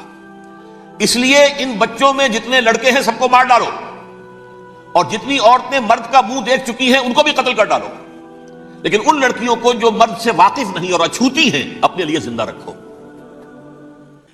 یہ کسی اللہ کی کتاب کا یہ جملہ ہو سکتا ہے, کسی ریویلڈ بک کا؟ اور سنیے, یہ ہے استثناء ڈیٹرانومی باب 20 آیت 16-18. پر ان قوموں کے شہروں میں جن کو خداوند تیرا خدا میراث کے طور پر تجھ کو دیتا ہے, کسی ذی نفس کو جیتا نہ بچا رکھنا, جیسا خداوند تیرے خدا نے تجھ کو حکم دیا بالکل نیست کر دینا. مرد, عورتیں, بچے, بوڑھے سب ختم. یہ کتاب مقدس ہے. اور سنیے, سیموئیل باب 27 آیت نمبر 9. اور داؤد نے اس سرزمین کو تباہ کر ڈالا اور عورت مرد کسی کو جیتا نہ چھوڑا. نمبر 4, ان سب آباد شہروں کو ماں, عورتوں اور بچوں کے بالکل نابود کر ڈالا. کتاب استثناء باب 3 آیت 6. یہ ہے جو کہہ رہا ہے برٹرنڈ رسل, کرسچینٹی میں آ کر یہ تین چیزیں شامل ہو گئی. ایک تو یہ باربیرین یہ تعلیم جو ہے, اور یہ مذہب کے نام پہ تعلیم, یہ کتاب مقدس کی تعلیم. نمبر 2, رومنز کے اندر جو ایک تمنا تھی ورلڈ ڈومینیشن کی, وہ عیسائیت کے اندر آ گئی. اس لیے کہ پوری رومن امپائر جو ہے عیسائی ہو گئی, اسے وراثت کے اندر ورلڈ ڈومینیشن کی جو ایک تمنا تھی وہ مل گئی. اور پھر یہ کہ انہوں نے جو توہمات تھے یونانیوں کے, ان کو بھی اپنے ہاں مختلف شکلوں کے اندر جمع کر لیا. ان تین چیزوں کا the combination produced the most fiercely persecuting religion that the world has yet known. اس کے نتیجے میں دنیا میں تاریخ انسانیت کے اندر جو بدترین خونخوار ترین مذہب ہو سکتا ہے وہ شکل عیسائیت نے اختیار کی. اور اس کا مظہر عتم کیا تھا, نوٹ کیجیے, صلیبی جنگیں. ایک بات ٹائم ٹیبل کے اعتبار سے نوٹ کر لیجئے گا, فرسٹ ملینیم ختم ہوا, سیکنڈ شروع ہوا. ان کے 1000 سال ختم ہوئے تو 11ویں صدی میں سیکنڈ ملینیم شروع ہوا, تو پہلی صلیبی جنگیں ہوئی. لاکھوں مسلمان قتل تھے. صرف یروشلم کے اندر اتنا خون بہایا ہے کہ خود ان کے ہسٹورینز لکھتے ہیں کہ جب ان صلیبیوں نے, جب گھوڑوں کے ساتھ وہ چل رہے تھے گلیوں میں, تو ان کے گھوڑوں کے گھٹنوں تک خون کی ندی بہ رہی تھی. جہاں سے گزرے ختم کرتے چلے گئے, آبادیاں کی آبادیاں ختم. اگرچہ اس کروسیڈ میں گیہوں کے ساتھ گھن بھی پسا, یہودی بھی بہت مارے گئے. یہ فرانس سے, جرمنی سے جب یہ کروسیڈرز آ رہے تھے, 3000 میل کا سفر طے کر کے آئے تھے. سوچئے تو صحیح, اربن ثانی پوپ جو تھا, آگ لگا دی تھی اس نے پورے یورپ کے اندر. شرم سے ڈوب مرو, تمہارے مقدس علاقے مسلمانوں کے ہاتھ میں. انفیڈلز, یہ کافر, یہ مرتد, یہ ملحد. مسیح جہاں پیدا ہوا, مسیح کو جہاں سولی دی گئی, وہ کہاں ہے؟ ان کے ہاتھ میں. وہ آگ لگائی ہے, 3000 میل کا فاصلہ طے کر کے یہ قوم آئی ہے, اور جو تباہی بچائی ہے. تاریخ انسانی میں ایسی بربریت کی کوئی مثال. اور یہ ان کے اپنے ہسٹورینز لکھتے ہیں شرم کے بارے میں. ایسے محسوس ہوتا ہے جیسے ان کی گردنیں جھکی جا رہی ہوں لکھتے. اب آگے چلیے, یہ جو بغاوت ہوئی پوپ کے خلاف, اس میں نوٹ کیجئے تاریخی اعتبار سے سب سے پہلے بغاوت کرنے والا ملک انگلستان تھا. اس نے اپنا چرچ علیحدہ بنایا, چرچ آف انگلینڈ. پوپ سے رشتہ منقطع. The first Protestant kingdom in Europe was England. اسی سے رشتہ جوڑی west, white Anglo Saxon Protestants. ان میں اولیت کا شرف کسے حاصل ہے؟ برطانیہ شریف کو. یہاں پر انہوں نے اب ایک بہت بڑا جو کارنامہ کیا، پوپ کی گرفت کم ہوئی یورپ پر سے، پروٹیسٹنٹ مذہب کا فروغ ہوا، تو انہوں نے سود کی اجازت حاصل کر لی. جب تک پوپ کی حکومت تھی سود حرام تھا، نو ٹرانزیکشن، نہ انٹرسٹ نہ یوزلی، کچھ بھی نہیں. پروٹیسٹنٹس کے ذریعے سے سود کی اجازت حاصل کر لی. اس کے بعد بڑے بڑے بینک بنا کر بیٹھ گئے، ہاؤس آف روتھ چائلڈز، یہ ہاؤس آف گولڈ سمتھس، یہ عمران خان صاحب کے خطر جو تھے گولڈ سمتھ، یہ بینکرز، بڑی بڑی فیملیز. ان لوگوں نے کیا کیا؟ اب ریشہ دوانیاں. یورپ میں مختلف ملکوں کے درمیان جنگیں کروائیں سازشوں کے ذریعے سے. وہی کلما اوقدوا نارا للحرب، جنگ کے لیے آگ بھڑکا دینا تو ان کا پرانا مشغلہ تھا. جنگیں کرواتے تھے. پھر فرانس کے بادشاہ کو بھی قرض چاہیے اسلحہ کے لیے، انگلستان کے بادشاہ کو بھی قرض چاہیے. ہاؤس آف روتھ چائلڈز کا ایک نمائندہ وہاں بیٹھا ہے، ایک یہاں بیٹھا ہے، اور منہ مانگے شرح پر سود کے اوپر قرض دے رہے ہیں. ان کو سب کو جو ہے ان کے سارے مالی وسائل کھینچ لیے، دولت پر قبضہ کر کے بیٹھ گئے، اور اس کا نتیجہ یہ نکلا چند 100 سالوں کے اندر کہ فرنگ کی رگے جاں پنجے یہود میں. اس سودی نظام کے ذریعے سے دولت پر ان کا قبضہ. علامہ اقبال 1905 سے 1908 تک رہے تھے نا وہ، لیکن یہ کہ ان کی نگاہ تھی ایسی، گاہ میری نگاہ تیز چیر گئی دل وجود، گاہ الجھ کے رہ گئی میرے توہمات میں. اور انہوں نے دیکھا ہے کہ فرنگ کی رگے جہاں پنجہ یہود میں ہے. ابھی ہٹلر کا تو وجود بھی نہیں تھا، بعد میں ہٹلر کو محسوس ہو گیا نا واقعتاً ہمارا اصل دشمن یہ یہودی ہے جو یہاں پر بیٹھا ہوا، جو ہمارا خون چوس رہا ہے. آخر یوں ہی تو نہیں، دماغ اس کا ایسے تو خراب نہیں ہو گیا تھا. یہ قتل عام، یہ ہولوکاسٹ کس لیے؟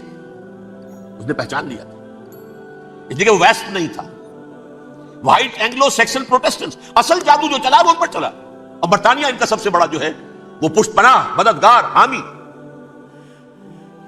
اس کے ساتھ ساتھ انہوں نے کوشش کی، یہ ترک خلفاء بیچارے، مرد بیمار تو بن ہی چکا تھا یورپ کے اندر، زوال سے دوچار ہو چکی تھی ترکی خلافت. انہوں نے بھی محل بنائے تھے. آج تجھ کو بتاتا ہوں تقدیر امم کیا ہے، شمشیر و ثنا اول، طاؤس و رباب آخر. بڑے بڑے قرضے لے کر محل بنے تھے یہ، جو آج جا کر آپ استنبول میں دیکھ لیجئے، قرضوں کے اندر بندھے ہوئے. لیکن یہ کہ کم سے کم یہ ضرور کیا کہ بڑی سے بڑی رشوت انہیں یہودیوں نے پیش کی کہ کسی طرح ہمیں فلسطین میں آباد ہونے کی اجازت دے دو. لیکن this goes to their credit, انہوں نے کہا نہیں، یہ معاہدہ جو عمر نے کیا تھا رضی اللہ تعالی عنہ، اس کو میں نہیں بدل سکتا. تم جاؤ، جا کے زیارت کرو، آ جاؤ، تم وہاں آباد نہیں ہو سکتے، کیونکہ ترکی کے زیر زندگی تھا نا علاقہ. سلطنت عثمانیہ میں شامل تھا پورا ویسٹ ایشیا، پورا ایسٹ یورپ، پورا شمالی افریقہ، 3 بر اعظموں پر پھیلی ہوئی تھی سلطنت عثمانیہ، خلافت عثمانیہ. 400 برس تک خلافت ان کے ہاں رہی ہے. انہوں نے نہیں مانا. نتیجہ کیا نکلا؟ انہوں نے اس خلافت کے نظام کو ختم کرنے کے لیے سازش شروع کی.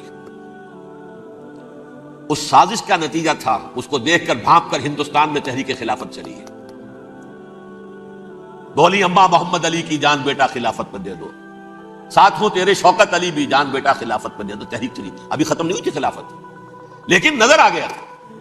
بڑا پیارا واقعہ ایک صاحب نے سنایا ہے کہ جب شیخ الہند جو ہے اسیر تھے مالٹا میں، یہ 1915 سے 1920 تک رہے، تو وہاں جو تھا مالٹا کا جو کیمپ تھا جس میں کہ یہ اسیر تھے، اس کا کمانڈانٹ جو تھا انگریز، انہوں نے دیکھ لیا تھا یہ بہت فرشتہ خصلت انسان ہے، نورانی شکل ہے، تو وہ اچھا میل ملاپ تھا. ایک روز کہا حضرت شیخ الہند نے کہ آپ لوگ ہماری خلافت کے پیچھے کیوں پڑے ہوئے ہیں؟ وہ تو ایک مردہ شے ہے، اس میں کوئی جان تو ہے نہیں، کوئی طاقت نہیں ہے، پھر بھی آپ ہماری ایک نشانی ہے، اسے کیوں آپ جو ہے برباد کرنے پر تلے ہوئے؟ اس نے کہا اتنے بھولے نہ بنیے حضرت، ہمیں معلوم ہے اس نیم مردہ خلافت میں بھی طاقت اتنی ہے کہ اگر جہاد کا فتویٰ اس نے دے دیا تو انڈونیشیا سے موریتانیہ تک مسلمان کفن سر سے باندھ کے نکل آئے گا، یہ ہمیں معلوم ہے. لہذا ہم نے ختم کرنا ہی کرنا. اور ختم کس سے کرایا؟ ایک فری میسن مصطفیٰ کمال پاشا. چاک کر دی ترک ناداں نے خلافت کی قبا، سادگی اپنوں کی دیکھ اوروں کی عیاری بھی دیکھ. عیاری کس کی تھی؟ یہود کی، اور ان کے اعلی کار برطانیہ. ابھی خلافت ختم بھی نہیں ہوئی تھی، برطانیہ کے ذریعے سے 1917 میں بالفور ڈکلیریشن کے ذریعے سے حق حاصل کر لیا یہاں جا کر یہ آباد بھی ہو سکتے ہیں، چونکہ دوسری جنگ عظیم میں سلطنت عثمانیہ ختم ہو گئی تھی، خلافت نام کی تھی، سلطنت تو ختم ہو گئی، ترکی رہ گیا تھا صرف، اور جنرل ایلنبی کی فوجیں داخل ہو چکی تھی یروشلم میں، یروشلم پر قبضہ برطانیہ کا ہو چکا تھا، اور قبضہ دلوانے والے برطانیہ کو ہمارے ہندوستان کے مسلمان فوجی بھی تھے،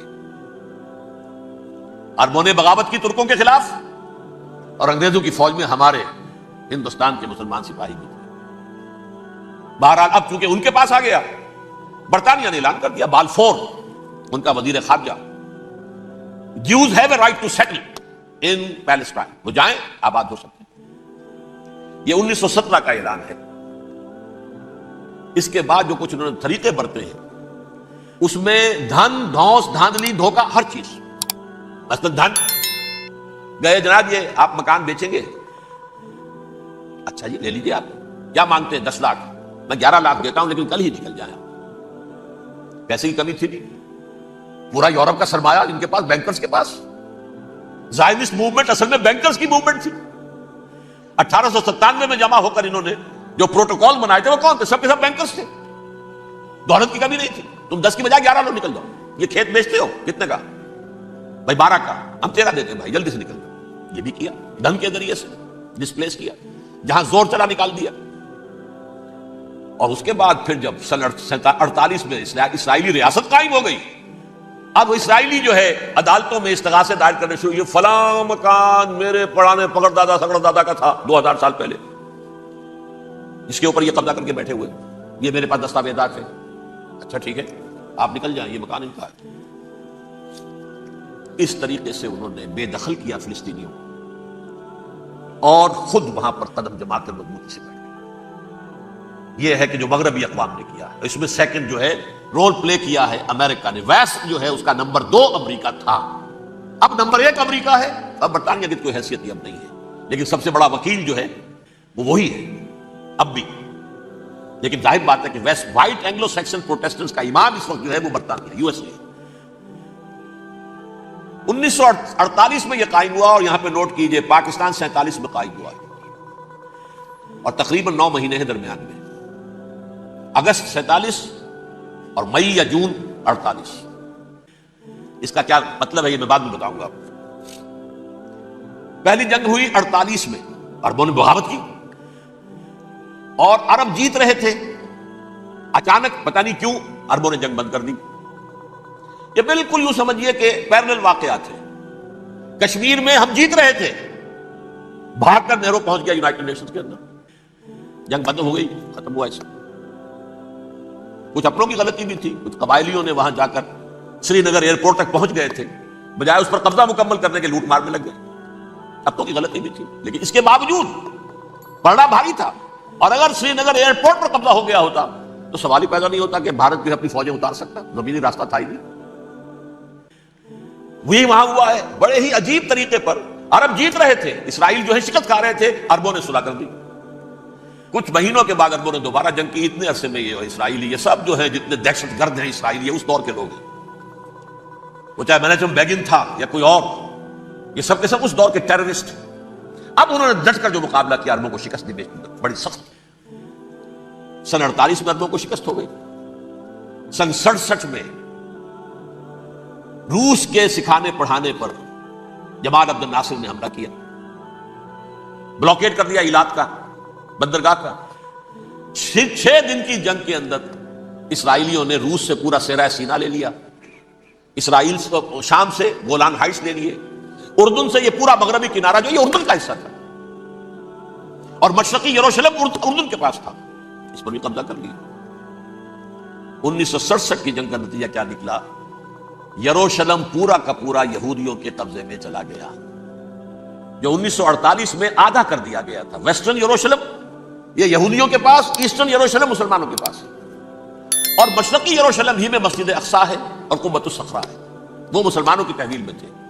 اردن کا قبضہ مسلمانوں کی تحویل، لیکن اب 67 میں پورا یروشلم ان کے قبضے میں آ گیا۔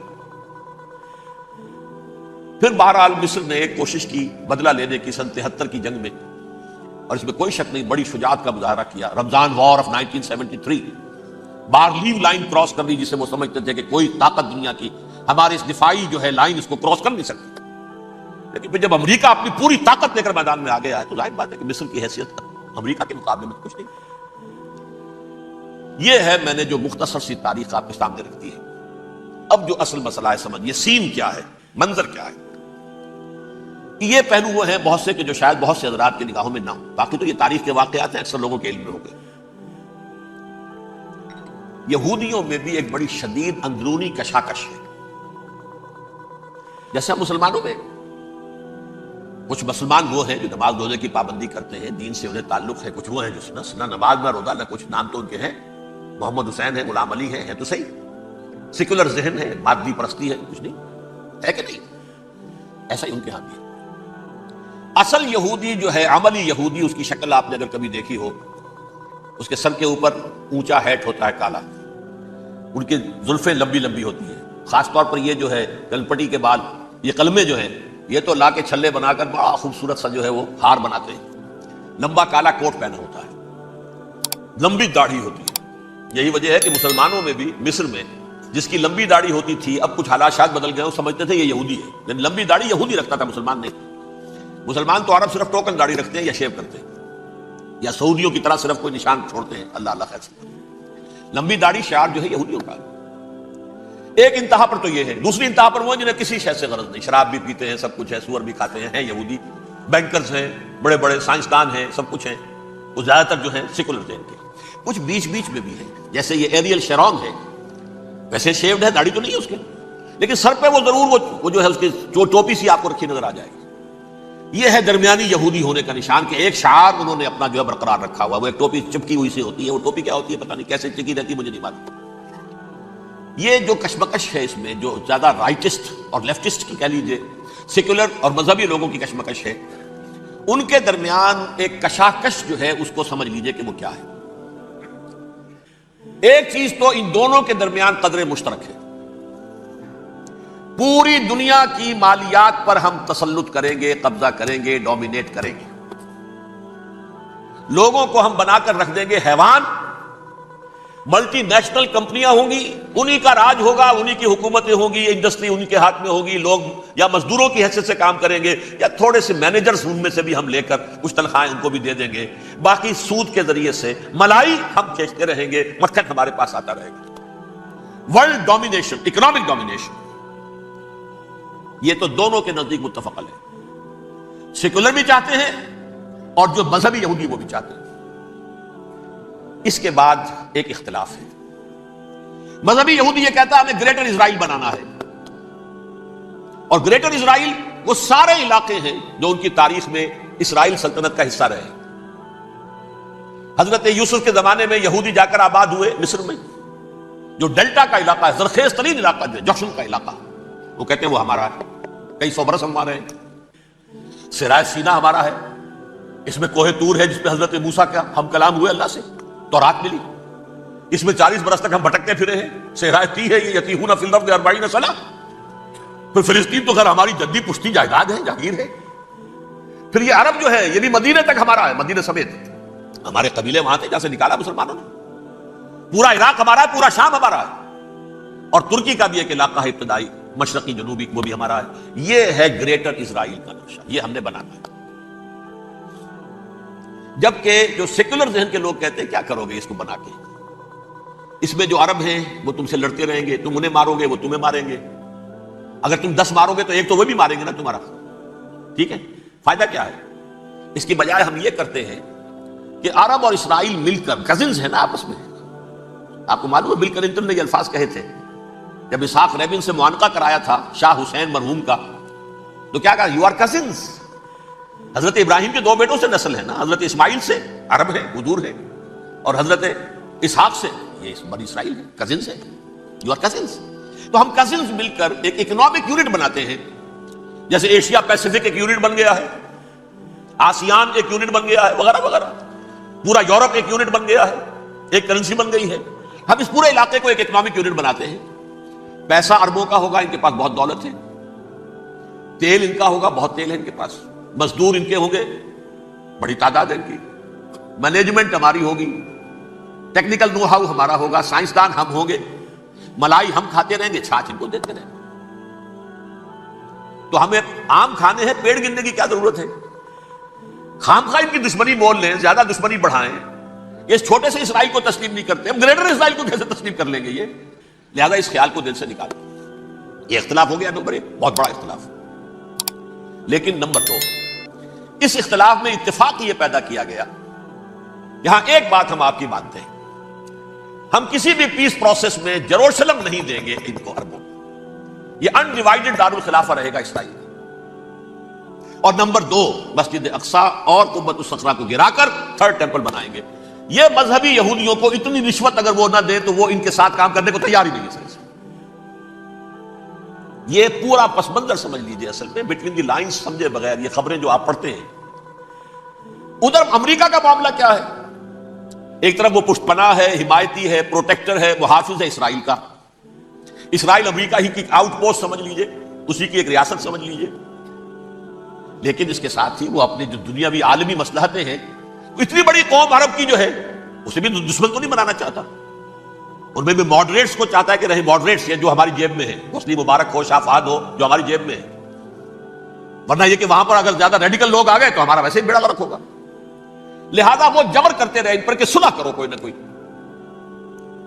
یہ صلح کے لیے دباؤ امریکہ کا ہے، اسرائیل نہیں چاہتا صلح، دباؤ ہے امریکہ کا. اب میں آپ کو یاد دلاتا ہوں، خلیج کی جنگ ختم ہوئی. بش، یہ باپ اس کا جو اب ہے بش، اس کا بڑا بش جو سینئر، اس کی پاپولیرٹی ریشو جو ہے 89% تھی اس وقت امریکہ کے اندر. اتنی بڑی جنگ فتح کی تھی اور چند امریکی مرے صرف. لیکن اس نے ایک موقف اختیار کیا یہود کے خلاف. $10 بلین منظور ہو چکے تھے، اسرائیل کو دیے جانے تھے نئے سیٹلمنٹس بنانے کے لیے اسرائیل میں. اس نے کہا یہ رقم میں ایشو نہیں کروں گا جب تک پیس پروسیس شروع نہیں کرتے. یہ دباؤ تھا جس کے آگے گھٹنے ٹیکنے پڑے $10 بلین کے لیے. لیکن اس کا بدلہ یہ چکایا کہ الیکشن میں ہرا دیا اسے. حالانکہ وہ ہیرو، فاتح، خلیج کی جنگ کا فاتح، 89% ریٹنگ، الیکشن میں 0. دباؤ تھا. اسی طرح بل کلنٹن کا دباؤ رہا، کسی طرح صلح کرو، کسی طرح صلح کرو، کسی طرح صلح کرو. اور اس معاملے میں میں یہ تسلیم کرتا ہوں، اس معاملے میں اس نے واقعتاً ایڑی چوٹی کا دور لگایا. اور یہ بھی تسلیم کرتا ہوں کہ اس کے دباؤ میں آ کر ایہود باراک جہاں تک چلا گیا تھا اب کوئی نہیں جا سکتا. وہ آفر نہیں مل سکتی اب دوبارہ فلسطینیوں کو. یہ بھی میں بھول گیا آپ کو بتانا. یہ جب پروسیس شروع ہوا ہے جس کا نام تھا لینڈ فار پیس، اصول کیا دیا تھا امریکہ نے کہ دیکھو اسرائیلیوں، یہودیوں، تم نے سن 67 میں جو زمینیں ان سے چھینی تھی، جو علاقے، یہ ان کو واپس کر دو اور ان سے صلح کر لو، یہ سب تمہیں ریکگنائز کر لیں گے، جنگ ختم ہو جائے گی. صحرائے سینا دے دو، مصر تم سے صلح کرنے کا. وہ ہو گیا، انور سادات نے صلح کر لی، ریکگنائز کر لیا، صحرائے سینا واپس آ گیا. عربوں نے اسے اپنی فولڈ سے نکال دیا، عرب لیگ سے نکال دیا. شام بھی تیار رہا ہے لیکن پورا گولان ہائٹ مانگتا ہے. وہ ابھی جو پچھلے دنوں کلنٹن کے آخری دور میں گفتگو ہوئی تھی، اس نے کہا جتنا تم نے ہم سے علاقہ چھینا تھا سارا واپس کرو تو ہم کر لیں گے ریکگنائز. اس میں سے کچھ ایسا اسٹریٹجک امپورٹنس کا علاقہ ہے وہ یہودی کسی طور پر دینے کو تیار نہیں، لہذا صلح نہیں ہو سکی. شرق اردن سے جو علاقہ لیا تھا وہ ٹھیک ہے، وہ رکھو، اس کے اندر فلسطینی ریاست بنا دو. یہ علاقہ جو ہے فلسطینیوں کی میجورٹی ہے اس میں، تو اس کو فلسطینی ریاست بنا لو. ایک ریاست ودن ریاست ہو جائے گی، اسرائیل ریاست، فلسطینی ریاست. یہ ہیں 3 مین پوائنٹس. چوتھی بات پہ آ کر روک دیتے تھے کہ یہ پھر بعد میں سوچیں گے یروشلم کا مستقبل کیا ہوگا، یہ موسٹ سینسٹیو ایشو جو ہے یہ بعد میں سوچیں گے. اب جب یہ پیس ٹاک شروع ہوئے تو یاد ہے اسحاق ریبین تھا، اسے کس نے قتل کیا؟ یہودی نوجوان نے. یہ تم کیسے دے رہا ہو زمینیں؟ ہمیں تو اور لینی ہے. تم نے صحرائے سینا واپس کر دیا، ہمیں تو جشن کا پورا علاقہ لینا، مصر کا سارا فرٹائل ایریا جو ہے وہ لینا ہے اس سے. تم گولان ہائٹس دے رہے ہمیں پورا شام لینا ہے. لہذا تم کیسے کر رہے؟ لینڈ فار پیس، پیس اور نو پیس، نو لینڈ. زمین ہم واپس نہیں کریں گے، ہمیں تو اور لینی. کس نے قتل کیا؟ یہودی نے، فلسطینی نے تو قتل کیا. ایہود باراک کی بات میں آپ کو بتا رہا ہوں، یہ یہاں تک چلا گیا تھا کہ اسرائیلی ریاست بھی ہم فلسطینی ریاست بھی مان لیں گے، یروشلم بھی، مشرقی یروشلم دے دیں گے، تمہارا اقتدار ہوگا اس پر. البتہ یہ جو احاطہ ہے جس میں جنوب میں مسجد اقصیٰ ہے اور ذرا شمال کی طرف ہے قبۃ الصخرہ. قبۃ الصخرہ آپ جانتے ہیں، جب بھی ٹیلی ویژن پر یروشلم سے کوئی خبر آ رہی ہے تو پیچھے وہ بڑا سا مینار، وہ گنبد نظر آتا ہے سنہرا. یہ وہ جگہ ہے چٹان، ٹیمپل ماؤنٹ. یہ پہاڑی تھی پہلے، جیسے کوہ صفا کوہ مروہ کیا رہ گئی، کبھی پہاڑیاں تھی. یہ کوہ صفا کے اوپر چڑھ کر حضور نے نعرہ لگایا تھا ما صباحا. اب کیا ہے وہ کوہ صفا بیچارہ، وہ تو ایک چھوٹی سی علامت ہے، کچھ پہاڑیاں سے دکھائی دیتی ہے، اس کے اوپر بھی گنبد ہے. اسی طرح ٹیمپل ماؤنٹ ہے وہ جہاں پر کہ ہیکل سلیمانی تھا، اور وہ گرا دیا تھا رومیوں نے، مسلمانوں نے تو نہیں گرایا. لیکن پھر حضور کو معراج وہاں سے ہوا تو عبد الملک بن مروان نے وہاں پر یہ بہت بڑا گنبد بنا دیا. یہ قبۃ الصخرہ ہے. وہ مسجد اقصیٰ نہیں ہے، مسجد اقصیٰ اس کے علاوہ ہے، وہ جنوبی علاقے میں ایک ریکٹینگولر احاطہ ہے بہت بڑا، جس کے جنوبی علاقے کے اندر مسجد اقصیٰ ہے، اور یہ اس کے شمالی حصے. یہود براق نے یہاں تک آفر کر دی تھی کہ مسجد اقصیٰ تو اپنے پاس رکھ لو، لیکن یہ ٹیمپل جو ہے، یہ ٹیمپل ماؤنٹ، یہ قبۃ الصخرہ نہیں. یہ ہماری کمٹمنٹ ہے مذہبی یہودیوں کے ساتھ کہ ہم یہاں پر جو ہے ٹیمپل بنائیں گے، تھرڈ ٹیمپل، ہیکل سلیمانی کی تیسری مرتبہ تعمیر یہاں ہوگی. لیکن ظاہر بات ہے فلسطینی کیسے مان لیں، مسلمان کیسے مان لیں؟ یہ ہے وہ چیز کہ جس کی وجہ سے وہ سارا معاملہ ناکام ہوا. ویسے مجھے یقین ہے کہ اگر فلسطینی مان بھی لیتے تبھی یہودی جو ہے جس طریقے سے اسحاق ربیون کو اس نے قتل کر دیا تھا، تو یہ اس کو بھی، یہود براق کو بھی قتل کر دیتے، اور وہ کسی صورت تسلیم نہ کرتے کہ یہ یروشلم جو ہے یہ انڈیوائیڈڈ سٹی نہ رہے، بلکہ ڈویژن ہو جائے اس کی، اور صرف مغربی حصہ ہمارے پاس رہ جائے اور مشرقی جو ہے عربوں کے پاس. کبھی تسلیم نہیں کرتے، مر جائیں گے. اب دیکھیں اس وقت شکل کیا ہے. میرا اندازہ یہ ہے کہ اب جو مذہبی یہودی ہیں ان کے صبر کا پیمانہ لبریز ہو گیا ہے، اور اب ایک مڈ وے آدمی اس وقت وہاں پر آ گیا ہے، ٹوپی والا. اگرچہ وہ پریکٹسنگ یہودی اس طرح کا نہیں ہے، داڑھی والا نہیں ہے، زلفوں والا نہیں ہے وہی کوٹ پینٹ والا، لیکن یہ کہ اوپر رکھتا ہے وہ ٹوپی. ایریل شرون اور انتہائی سفاک، جس نے کہ فلسطینیوں کے 2 کیمپ ایسے اڑائے تھے جیسے کہ چیونٹیوں کیا ہو لشکر اور ان کو پاؤں تلے رون دیا جائے، اس طریقے سے ختم کیا. بہت بڑا قاتل، مرڈرر، وہ وزیر اعظم. اور اب جو ہے ان کے صبر کا پیمانہ لبریز ہو گیا ہے. اب ان کا فیصلہ یہ ہے کہ انہیں 3 بڑے بڑے قدم اٹھانے. نمبر 1، فلسطینیوں کا خاتمہ، ایتھنک کلینزنگ. اگر یہ فلسطینی رہتے ہیں یہاں پر تو اگر 10 ہم ان کے ماریں گے تو 2-3 یہ ہمارے مار دیں گے. تو اسرائیلی کی جان تو بہت قیمتی ہے، یہ تو خیر 1000 بھی مر جائیں تو کوئی بات نہیں. یہ تو کیڑے مکوڑے ہیں، جنٹائلز ہیں، گوئمز ہیں، یہودی وہ مر جائیں. لہذا ان کا ٹنٹا مکاؤ، اب ان کو ختم کرو. وہ اشتہار شاید آپ کے دلوں سے گزرا ہوگا جس میں نے یہ الفاظ لکھے ہیں کہ بوسنیا کی ایتھنک کلینزنگ جو ہے ماند پڑ جائے گی. اور جو کچھ ایتھنک کلینزنگ ہوئی تھی 500 برس قبل ہسپانیہ میں، اس کا نقشہ آپ دیکھیں گے دنیا. اس وقت کیا ہوا تھا؟ عربوں کو، مسلمانوں کو یا جلا دو، قتل کر دو، یا جہازوں میں ان کو ڈمپ کرو اور لے جا کر شمالی افریقہ کے ساحل کے اوپر اتار دو اور ڈمپ کر دو. ایک بچہ بھی نہیں رہنے دیا تھا ہسپانیہ میں. 1492 میں سقوط غرناطہ ہوا ہے، اور اس کے بعد 10 سال کے اندر اندر ایک بچہ مسلمانوں کا ختم کر دیا. یہ ہے فیصلہ ان کا. اب بہت بڑا قدم وہ اٹھانے پر مجبور ہے. کب تک آپ رہیں گے؟ ہمارے لوگ مارتے ہیں، 16 نوجوان ہمارے مار دیے. لیکن آج گھر تھا، اس میں ایک چلا گیا فلسطینی، بم اپنے جسم سے باندھ کر وہاں اڑا دیا، خود بھی اڑ گیا، 16 ان کے نوجوان اڑ گئے. لہذا یہ چیز ان کے لیے ناقابل برداشت ہے. ان کے صبر کا پیمانہ اب لبریز ہو رہا. نمبر 2، انہیں بہرحال اب یہ کرنا ہے کہ مسجد اقصیٰ کو گرائیں، قبۃ الصخرہ کو گرائیں اور ٹیمپل بنائیں.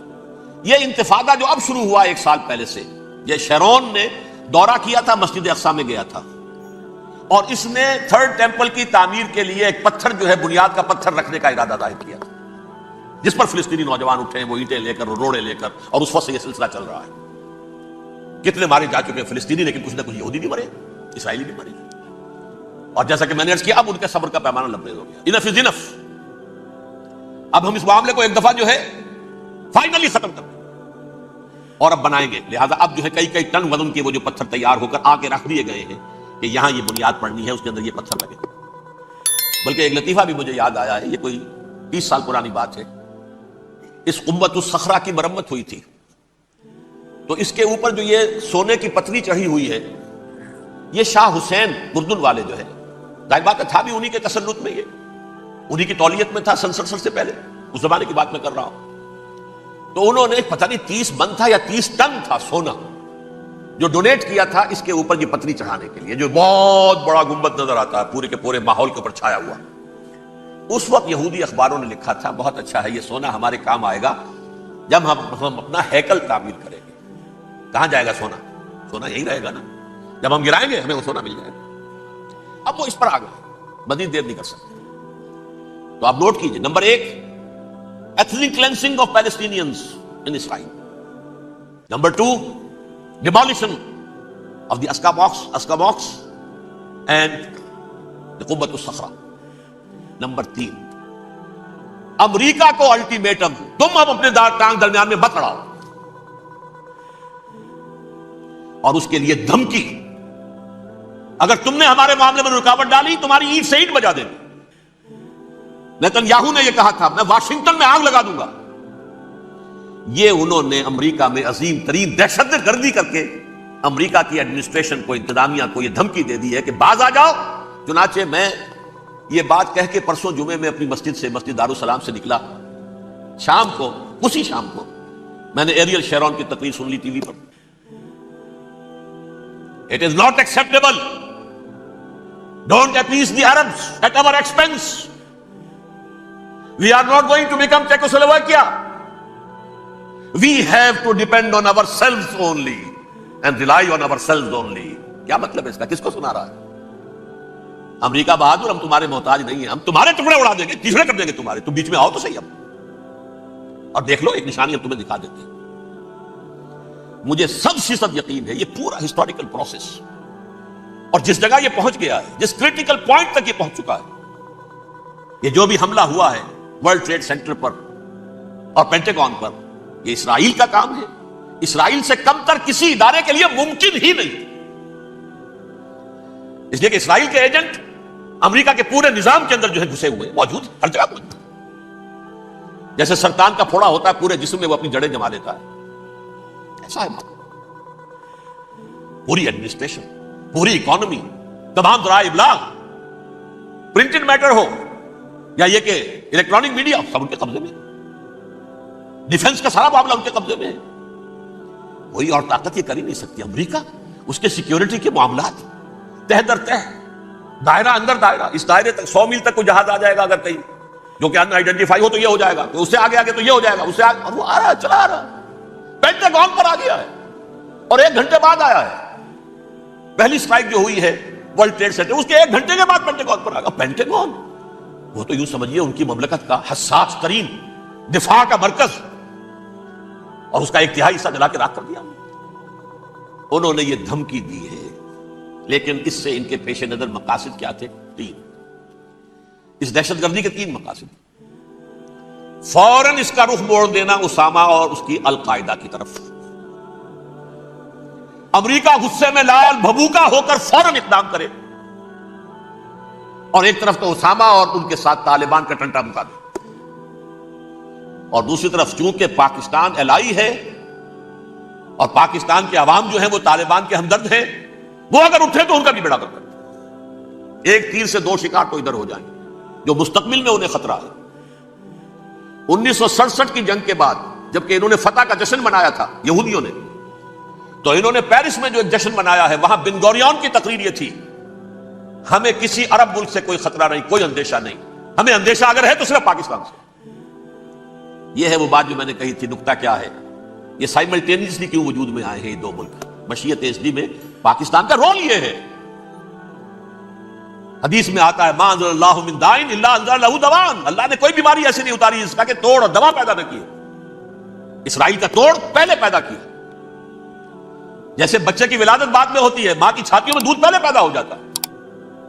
یہ اللہ کی فطرت ہے، اللہ کا طریقہ ہے. خطرہ انہیں ہے تو ہم سے ہے، اگر کوئی خطر مجھ کو تو اس امت سے ہے.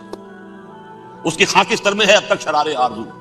یہاں کے عوام، حکومت تو ٹھیک ہے ہماری جیب میں آ گئی، عوام کے اندر ہے، یہ بھڑک سکتی ہے چنگاری.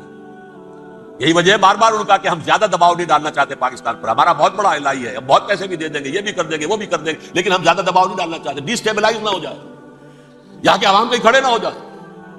لہٰذا حملہ یہاں سے نہیں، وہ ازبکستان سے کرانے کی باتیں ہو رہی ہیں.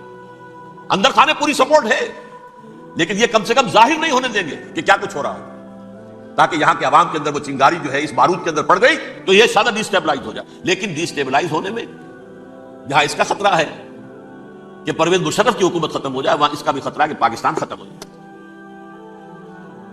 ڈی سٹیبلائز ہونے کا مطلب کیا ہے؟ بھارت کو واک اوور دے سکتے، جاؤ اب گھس جاؤ تم، پولیس ایکشن کرو، یہاں اب امن نہیں رہا ہے، ہم امن قائم کرنے آ گئے، یا یونائٹڈ نیشنز کی فوجی KFOR آ جائے یہاں پر امن قائم کرنے کے لیے، اور ہماری جو ایٹمی صلاحیت ہے وہ تو ویسے ہی برباد ہو گئی۔ ایک چیز تو ان کے پیش نظر یہ تھی، اس میں تو اللہ تعالیٰ نے کچھ تھوڑی سی عافیت پیدا کر دی ہے۔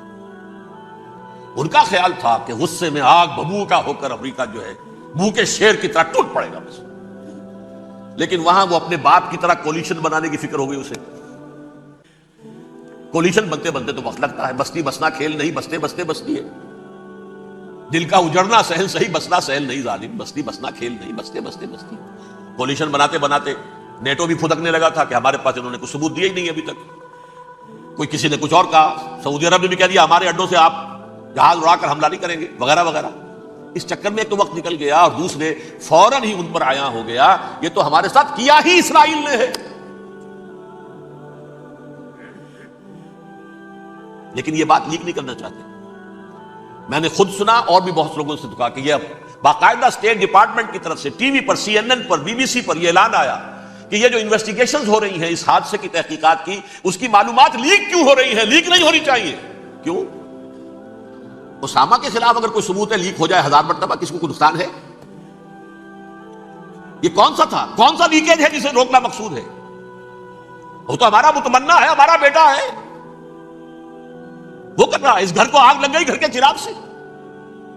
But they have given a message to the United States of America, ہمارے راستے میں اب مت آنا، ہم پر دباؤ نہ ڈالو، don't appease the Arabs at our expense. یہ الفاظ ہیں شیرون کے، ان کی خوشامد، ان کو خوش کرنا، ان کو پسند کرنا، ان کو راضی کرنا ہماری کوشش پر۔ جیسے سلوواکیہ کے اوپر قبضہ جو ہے جرمنی کا ہٹلر کا تسلیم کر کے تم نے اس کو بڑھاوا دے دیا تھا اس وقت، ایسے ہی تم چاہتے ہو ہمیں بھی سلوواکیہ بنا دینا، اب نہیں بنے گی۔ یہ ہے اصل میں صورتحال۔ جیسا کہ میں نے عرض کیا، افغانستان پر اب یہ جیسے کھسیانی بلی ہوتی ہے، کھمبا نوشتی کریں گے تو صحیح حملہ، لیکن اتنی تیاری پوری دنیا کے اندر کر کے کچھ نہ کچھ تو کریں گے، کچھ نہ کچھ تو کارکردگی دکھائیں گے۔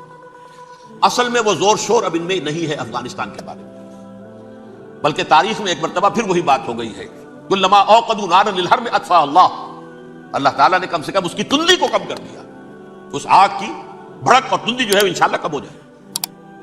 البتہ افغانستان میں کیا ہوگا یہ میں نہیں کہہ سکتا، ان ادری قریب ام بعید ما توعدون، جیسے کہ قرآن مجید میں حضور سے کہلوایا گیا، میں یہ نہیں جانتا جس چیز کا وعدہ تم سے کیا جا رہا ہے وہ قریب ہے یا دور ہے، میں نہیں جانتا۔ وَإِنْ أَدْرِي لَعَلَّهُ فِتْنَةٌ لَكُمْ وَمَتَاعٌ إِلَىٰ حِينٍ، میں نہیں جانتا، ہو سکتا ہے ابھی اللہ تعالیٰ تمہیں کوئی مہلت دے اور کچھ وقت کے لیے تمہاری رسی دراز کر دے اور ابھی عذاب کو ٹال دے۔ جب حضور سے یہ کہلوایا جا رہا ہے ان ادری، یہاں تک بھی کہلوا دیا گا وَمَا أَدْرِي مَا يُفْعَلُ بِي وَمَا بِكُمْ، مجھے نہیں معلوم میرے ساتھ کیا کیا جائے گا، تمہارے ساتھ کیا کیا جائے گا۔ تمہارا کون دعوے سے کہہ سکتا ہے کہ یہ ہوگا؟ تباہی بھی آ سکتی ہے، کوئی بڑا سیٹ بیک بھی آ سکتا ہے، اپس اینڈ ڈاؤنز ہوتے ہیں۔ احیاء اسلام کا پروسیس چل رہا ہے، لیکن احیاء پروسیس میں حضور کے زمانے میں بھی غزوہ بدر میں ایک دفعہ گراف جو ہے چلا گیا تھا آسمان پر، تو غزوہ احد میں وہ بہت نیچے بھی تو آ گیا تھا، مسلمانوں کے حوصلے پست بھی ہو گئے تھے نا، ولا تہنوا ولا تحزنوا وانتم الاعلون ان کنتم مؤمنین، یہ تشفی دینی پڑی تھی نا، گھبراؤ نہیں، ڈرو نہیں۔ ان یمسسکم قرح فقد مس القوم قرح مثلہ، اگر تمہیں کوئی چرکا لگا ہے تو تمہارے دشمنوں کو اس سے بڑا چرکا لگ چکا ہے 1 سال پہلے، انہوں تو ہمت نہیں چھوڑی، 1 سال کے بعد دوبارہ ہو گئے حملہ آور تم پر، تم کیوں دل چھوڑتے ہو؟ تو کوئی سیٹ بیک آ سکتا ہے، اور یہ بھی ہو سکتا ہے، اور اللہ کرے کہ ہو جائے، کوئی واقعہ فیل بھی پیدا ہو سکتا ہے دوبارہ۔ اللہ تعالیٰ چڑیوں کے ذریعے سے اور ان کی چونچوں اور ان کے پنجوں کی کنکریوں کے ذریعے سے ہاتھی والوں کو برباد کر سکتا ہے۔ الم تر کیف فعل ربک باصحاب الفیل الم یجعل کیدہم فی تضلیل وارسل علیہم طیرا ابابیل ترمیہم بحجارۃ من سجیل فجعلہم کعصف مأکول، کھایا ہوا بھوسا جگالی کر کے جب نکلتا ہے جیسے ہوتے ہیں، ایسا پورا لشکر کر دیا گیا۔ اللہ تعالیٰ کر سکتا ہے، کوئی مشکل نہیں، وہ علی کل شیء قدیر، اسے ہر شے کی قدرت حاصل ہے۔ لیکن اصل بات جو ہے میں آپ کو بتانا چاہتا ہوں، یہ ہے سائیڈ ایشو، اصل ایشو ہے فلسطین کا جو شروع ہونے والا ہے. بھٹی دہکے گی وہاں. ظاہر بات ہے کہ اگر کوئی بہت بڑا اقدام ہو جاتا ہے فلسطینیوں کے خلاف اور اگر واقعتاً مسجد اقصی اور حکومت الصخرہ گرا دیے جاتے ہیں تو طوفان اٹھے گا عالم عرب میں. یہ حسنی مبارک ہو یا شاہ خالد ہو یا کوئی اور ہو، یہ نہیں روک سکتے اس طوفان کو. نوجوان خون اٹھے گا، غیرت اور جو بھی حقیقت ہے. مسلمان ان پڑھ سے ان پڑھ اور بالکل بے دین وہ بھی مسجد کی حرمت پر کٹ مرنے کو تیار ہو جاتا ہے. مسجد تو بنا دی شب بھر میں ایمان کی حرارت والوں نے، من اپنا پرانا پاپی ہے، برسوں میں نمازی بننا سکتا.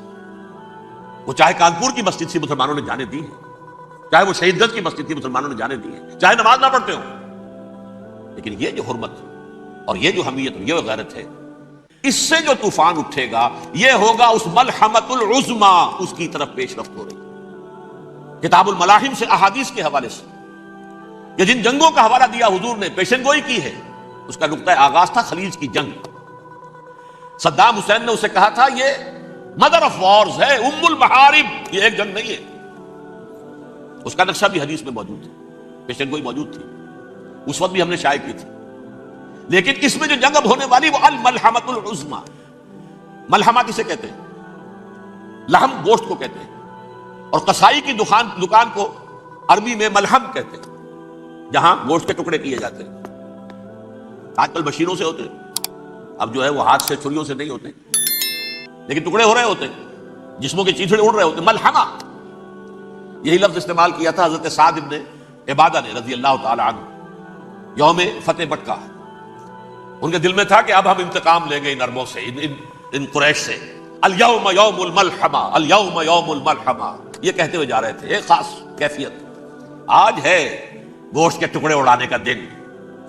حضور سے کہا کسی نے جا کر کے ساتھ تو یہ کہہ رہے ہیں الیوم یوم الملحمہ، الیوم یوم الملحمہ. حضور نے فرمایا نہیں، ان سے کہو جا کر الیوم یوم المرحمہ، الیوم یوم المرحمہ، آج رحمت کا دن ہے، آج تو میں ان سب کو معاف کروں گا. لا تثریب علیکم اليوم، میں تم سے وہی بات کہہ رہا ہوں جو میرے بھائی یوسف نے کہی تھی اپنے بھائیوں سے.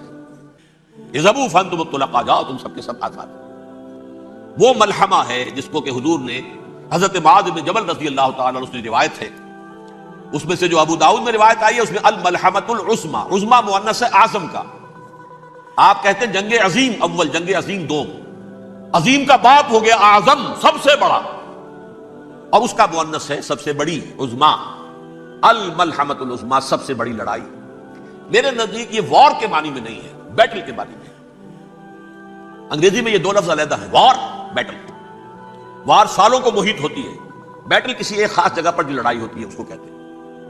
حضور کے اور قریش کے درمیان 6 سالہ وار تھی، جنگ تھی.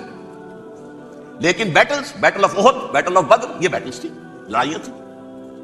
تو عظیم ترین جنگ شاید اس اعتبار سے نہ ہو جیسے کہ ورلڈ وار 1 اور ورلڈ وار 2، یعنی اس کی وسعت کا اتنا معاملہ نہیں اور طوالت کا نہیں. لیکن جو لڑائی جو ہے بیٹل ہونی ہے، جس کو کہ یہ لوگ، یا چونکہ میں نے کہا تھا شروع میں کہ سرما ہے میری آنکھ کا خاک حجاز و ہول قدس، نیو ٹیسٹمنٹ کی آخری کتاب ہے the book of Revelation, Revelation of Saint John. اس میں آرمگڈون کہا گیا ہے اسے. ہر مجدون، یہ عبرانی لفظ ہے، ہر کہتے ہیں اونچی جگہ کو، سطح مرتفع. مجدون میگیڈو، میگیڈو ایک وادی ہے، مرتفع، وادی مرتفع. یہ ہے واقع لبنان، اسرائیل اور شام کے درمیان جو ٹکڑا، جو ٹرائنگل بنتی ہے، یہ ہے. یہاں پر بڑی جنگ لڑی جائے گی، اور یہ جنگ صلیب ہوگی جو کہا ہے بش نے، یہ جنگ صلیب. سیکنڈ ملینیم شروع ہوئی تھی تو پہلی صلیبی جنگ ہوئی تھی، تھرڈ ملینیم شروع ہوا ہے، یہ سیکنڈ صلیبی جنگ ہے، یہ کروسیڈ ہے. اور میں اس مرتبہ امریکہ گیا تھا تو پہلی مرتبہ مجھے وہاں ایک رسالہ ملا ٹرمپٹ نام کا. یہ امریکہ کے جو بہت ایکسٹریمسٹ قسم کے پروٹیسٹنٹس ہیں، یہ ان کا رسالہ ہے، اور ان کے بارے میں اب کہا جا رہا ہے وہ کرسچین زائنسٹ ہیں. آپ شاید پہلی مرتبہ یہ لفظ سن رہے ہوں. زائنسٹ تو ہم سمجھتے ہیں یہودیوں کو، کرسچین زائنسٹ وہ ہیں جو ہیں تو عیسائی پروٹیسٹنٹس ہیں، لیکن اسرائیل کے وہ حمایتی یہودیوں سے بڑھ کر ہیں. یہ میری کسی پہلی تقریر میں شاید بہت سے حضرات کو یاد آ جائے، میں نے کہا تھا 4 سال پہلے ہمارا تنظیم اسلامی کا ایک کنونشن ہوا تھا ہوسٹن میں، امریکہ کا جنوبی علاقے کا شہر ہے. ایک سیشن اس میں ہم نے رکھا تھا انٹرفیتھ. ایک عیسائی کو بلایا تھا، ایک یہودی بہت بڑا وہاں کا عالم ہے اس کو بلایا تھا. اس یہودی عالم نے ڈاکٹر وشوگراٹ، جو وہاں کی یونیورسٹی میں پروفیسر ایمیریٹس ہے، اس نے کہا تھا کہ یہ اسرائیل کو تو سپورٹ کر رہے ہیں عیسائی، ہم تو نہیں کر رہے۔ جو پریکٹسنگ یہودی ہیں وہ زیادہ اسرائیل کے حق میں نہیں تھے، یہ تو سن 67 کے بعد انہوں نے اسرائیل کو تسلیم کیا ہے۔ وہ تو منتظر تھے کہ ہمارا مسیحا آئے گا تو اس کی قیادت میں جنگ کریں گے، جیسے شیعہ منتظر تھے کہ مہدی موعود آئیں گے تو پھر ہم کچھ کریں گے۔ وہ امام خمینی نے کہا بھائی جب وہ آئیں گے آ جائیں گے، لیکن ہم کچھ راستہ زائنسٹ نے آگے بڑھ کر ریاست قائم کر لی، اور جب یروشلم پر بھی پورا قبضہ کر لیا تب جو ہے در حقیقت مذہبی یہودی جو ہے پھر انہوں نے اپنایا ہے، اون کیا ہے، اور نئے سیٹلمنٹس جو بھی بنے ہیں وہاں پر اسرائیل میں، اس میں اکثر و بیشتر مذہبی یہودی آیا، اور بروکلن کے علاقے سے سب سے بڑھ کر آئے ہیں، جو امریکہ میں نیو یارک کا ایک جنوبی علاقہ ہے، بہت بڑا یہودیوں کا بہت بڑا گڑھ ہے۔ نیو یارک کو جیو یارک بھی کہا جاتا ہے، وہ تو اصل میں مرکز جو ہے وہ تو یہودیوں کا ہے۔ اس حوالے سے وہاں پر جو کرسچن زائنسٹ کہلاتے ہیں وہ اسرائیل کے یہودیوں سے بھی بڑھ کر کہیں سپورٹر ہیں۔ بہرحال اس دوسری صلیبی جنگ کا معاملہ جو میں کہہ رہا تھا، ٹرمپٹ نامی رسالہ، اس کا ایک مضمون ہے دی لاسٹ کروسیڈ۔ اب یہ آخری کروسیڈ ہے جو شروع ہونے والا ہے۔ میں تو حیران ہوں کس قدر کھل کے وہ باتیں کرتے ہیں۔ رومن کیتھولکس کو وہ کہتے ہیں کہ یہ شیطان ہے، یہ پوپ شیطان ہے، یہ یورپ کو اس نے جمع کیا ہے کرسچینٹی کی بنیاد پر، اور اس میں زیادہ تر کیتھولکس ہیں۔ آپ کو معلوم ہے برطانیہ بڑی مشکل سے شامل ہوا ان کے ساتھ، اس لیے کہ وہ پروٹیسٹنٹ کا سردار تھا، ابھی پوری طرح نہیں ہے۔ یورپ جو ہے وہ رومن امپائر دوبارہ یہ کھڑی کر رہا ہے، اور در حقیقت یہ جو ہے یہودیوں سے بھی چھیننا چاہتے ہیں اسرائیل کو اور فلسطین کو، اور مسلمانوں سے بھی، اور یہ وہی کروسیڈ جو تھے اربن ثانی کے، اس کی تیاری کر رہے ہیں تاکہ وہاں پر عیسائی حکومت قائم ہو جائے، کیتھولکس کی، پوپ کی حکومت قائم ہو جائے، جیسے ایسٹ تیمور میں کر دی۔ ایسٹ تیمور میں کون سی حکومت بنی ہے؟ رومن کیتھولک اسرائیل میں بنے، تاکہ یہ سارے مقامات مقدسہ جہاں اسرائیل پیدا ہوئے، بیت حضرت مسیح پیدا ہوا، بیت الحم کہاں ہے؟ وہی ہے کہ نہیں؟ جہاں سے ریزریکشن ہوا ان کے خیال میں وہ کہاں ہے؟ وہیں پر ہے کہ نہیں؟ بڑے بڑے گرجے ان کے وہی ہیں۔ تو اس اعتبار سے ان کا کہنا یہ ہے یہ لاسٹ کروسیڈ کی تیاری ہو رہی ہے، یہ کیفور، اور ان کا کہنا یہ ہے کہ یہ پوری طاقت نیٹو کی جو ہے، یہ پہلے جرمنی سے لائی گئی بوسنیا، انہوں نے خود وہاں جنگ کروائی، انہوں نے خود وہاں پر ایتھنک کلینسنگ کروائی، پھر خود مصالحت کے لیے آ گئے، پھر کوسوو میں انہوں نے خود آگ بھڑکائی۔ یہ میں نہیں کہہ رہا، یہ وہ ٹرمپٹ رسالہ امریکہ سے چھپنے والا پروٹیسٹنٹس کا رسالہ ہے جو کہہ رہا ہے۔ پھر انہوں نے کوسوو کے اندر کروایا، اور پھر وہ وہاں پر پیس فورس کی حیثیت سے آ گئے۔ اب وہ میسیڈونیا میں کروا رہے ہیں اور وہاں داخل ہو گئے ہیں۔ اگلا قدم ان کا سائپرس ہوگا، سائپرس میں ترکوں کو اور وہ گریکس کو لڑائیں گے اور وہاں آ جائیں گے، وہاں سے ایک چھلانگ لگائیں گے اور یہ فلسطین میں پہنچیں گے، اور یہ وہاں پر ایک رومن امپائر، اپنی پرانی رومن امپائر کی طرح کی رومن کیتھولک ریاست قائم کرنا چاہتے ہیں۔ تو وہاں امریکہ کے عیسائیوں میں بھی کوئی ایک طبقہ نہیں ہے، کیتھولکس بھی ہے، کیتھولکس زیادہ نہیں ہے ہمدرد، لیکن اب تابع ہو چکے ہیں۔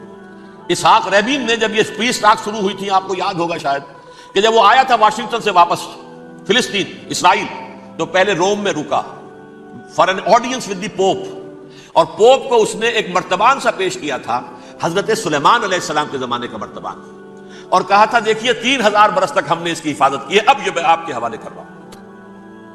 اس کے بعد سے پوپ جو ہے بالکل رام ہو گیا، اور وہ عیسائیوں کے ساتھ اور یہودیوں کے ساتھ ان کا پورا معاہدہ ہو۔ اب پورا عیسائی ورلڈ جو ہے بحثیت مجموعی یہودیوں کے شکنجے میں ہے۔ البتہ ان کے اندر بھی جھگڑے ہیں، جو وہاں پر وائٹ کرسچن ملیشیاز ہیں وہ ایکسٹریمسٹ ہیں کیتھولکس، ان کے نزدیک دشمن نمبر 1 یہودی، دشمن نمبر 2 مسلمان، دشمن نمبر 3 جو یورپ میں کالے ہیں، افرو امریکن، چاہے وہ عیسائی ہو گئے ہوں، کوئی بھی ہو، یہ 3 دشمن ہیں جن سے انہوں نے کلینز کرنا ہے، صاف کرنا ہے ان کے خیال کے مطابق امریکہ کی سوسائٹی، اولا یہود، پھر مسلمان، اور پھر یہ جو کالے ہیں۔ لیکن دوسری طرف پروٹیسٹنٹس کے اندر ایکسٹریمسٹ وہ ہیں جنہیں کہا جا رہا ہے یہ کرسچین زائنسٹ ہیں، یہ اسرائیل سے بڑھ کر سپورٹرز ہیں۔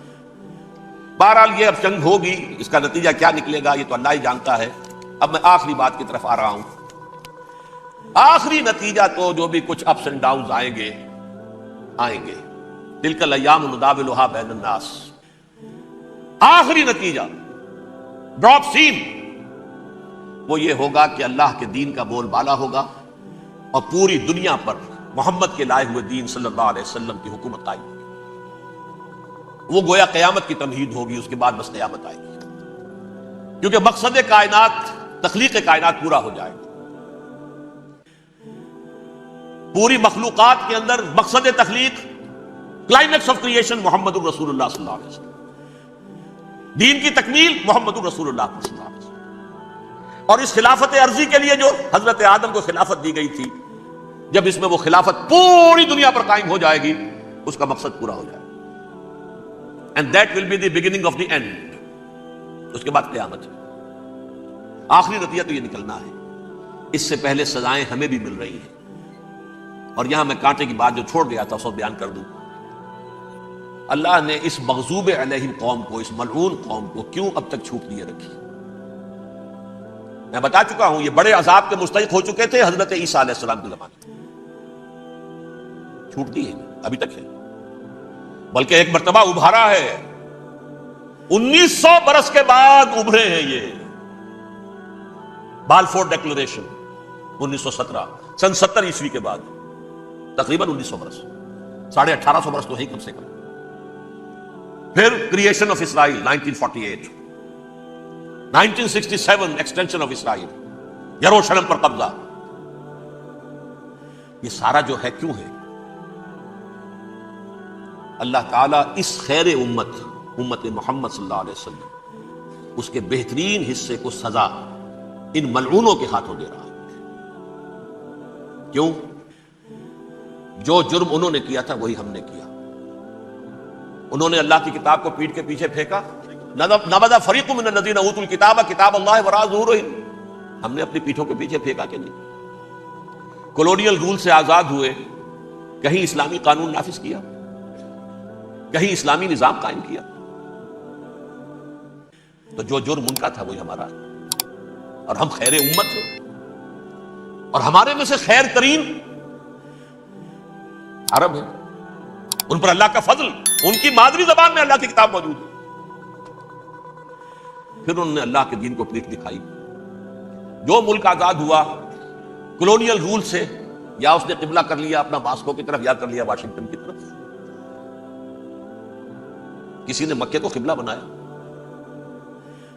یہ بدترین سزا ہے. ویل للعرب من شر قد اقترب. اور ترمذی شریف میں تو یہاں تک روایت ہے، من اقتراب الساعۃ ہلاک العرب. قیامت کے قرب کی ایک نشانی یہ بھی ہوگی کہ عرب ہلاک ہو جائے. ایک حدیث میں الفاظ آتے ہیں کہ حضور نے جب کہا یہ ہوگا یہ ہوگا یہ ہوگا، یہ بربادی آئے گی، تو کسی زوجہ محترمہ نام میں بھول رہا ہوں، انہوں نے پوچھا کہ عرب اس دن کہاں ہوں گے؟ فرمایا العرب یومئذ قلیل، بہت کم. آخری خاتمہ ہونا ہے یہود کا حضرت مسیح علیہ السلام کے ہاتھوں. وہ عذاب جو 2000 برس تک ان سے چلا رہا وہ آئے گا، اور ان کے رسول ہی کے ہاتھوں آئے گا. لیکن اس سے پہلے مسلمانوں پر یہ عذاب آ رہا، ہولوکاسٹ کے درجے کا عذاب آ رہا. البتہ ہم پاکستانی اس میں یوں سمجھ لیجئے کہ وہ تو خبریں موجود ہیں احادیث میں، وہاں تو جو ہونا ہے. اتنے انسان مریں گے، اتنے انسان مریں گے کہ ایک پرندہ جو ہے اڑتا چلا جائے گا، وہ نہیں چاہے گا کہ نیچے اترے تو کسی لاش پر اترے. اسے جگہ نہیں ملے گی زمین خالی کر کہیں اتر سکے. تھک ہار کر گرے گا، مرے گا تو بھی لاش کے اوپر گرے گا. یہ الفاظ ہے صلی اللہ علیہ وسلم. الملحمۃ العظمی الملحمۃ الکبریٰ. یہ لاسٹ کروسیڈ، ٹرمپٹ اخبار نے، میں اس کا فوٹو اسٹیٹ بھی کبھی آپ کو دکھا دوں، ویسے میرے ساتھ ہے وہ رسالہ ٹرمپٹ. دی لاسٹ کروسیڈ، اس کی تیاری ہو رہی ہے.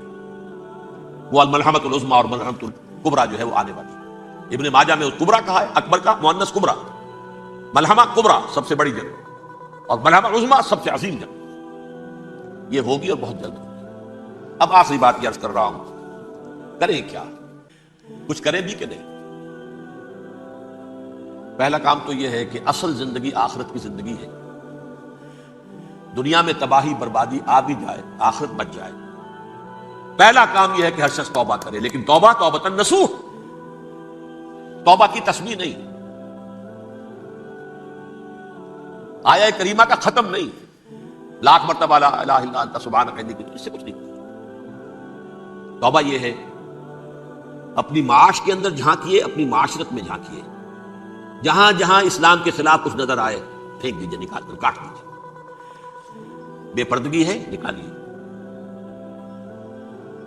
آپ کی کمائی میں کوئی حرام کا عنصر ہے، ختم کیجیے. توبہ کیجیے، ابھی کیجیے. عملی توبہ. فرائض کی ادائیگی میں کوتاہی ہو رہی ہے، ابھی شروع کیجیے. اللہ کے دین کے غلبے کے لیے جدوجہد. ان صلاتی و نسکی و محیایا و مماتی للہ رب العالمین. لا شریک لہ وبذالک امرت وانا اول المسلمین. بڑی ہے. اگر میرے اور آپ کے کیے کچھ نہ ہوا تب بھی کم سے کم میری اور آپ کی آخرت تو بن جائے گی, عاقبت تو بن جائے گی. اخروی عذاب, سب سے بڑا عذاب, دائمی عذاب, اس سے ہم بچیں. دوسرا کام ہے اجتماعی توبہ. اجتماعی توبہ کیسے ہوگی؟ یہ سلطنت خدا داد پاکستان جو اللہ نے عطا کی تھی, اس میں اسلام کا نظام قائم اور اسلام کی شریعت نافذ. اس کے لیے جد و جہد تن من دھن کے ساتھ لگ جاتے, منظم جماعت بنا کر. اول تو تمام جماعتیں ایک متحدہ محاذ بنائیں اور آ جائیں میدان کے اندر. وہ صرف طالبان کی حمایت نہیں, اس ملک میں اللہ کے دین کو قائم کرنے کے لیے مثبت مقصد سامنے رکھیں. بہرحال اس کے لیے کوششیں تو جتنی بھی ہو سکتی ہیں ہو رہی ہیں. میں کتنے عرصے سے یہ کہہ رہا ہوں, کاش کہ یہ دینی جماعتیں ساری کی ساری یہ پاور پالیٹکس سے پسپائی اختیار کر کے اور ایک مطالباتی تحریک, ایک مظاہراتی تحریک, ایک pressure movement, pressure group, resistance movement, دین کو نافذ کرو, حرام کی حرمت کو نافذ کرو, قائم کرو دین. اس کے لیے میدان میں آ جاؤ.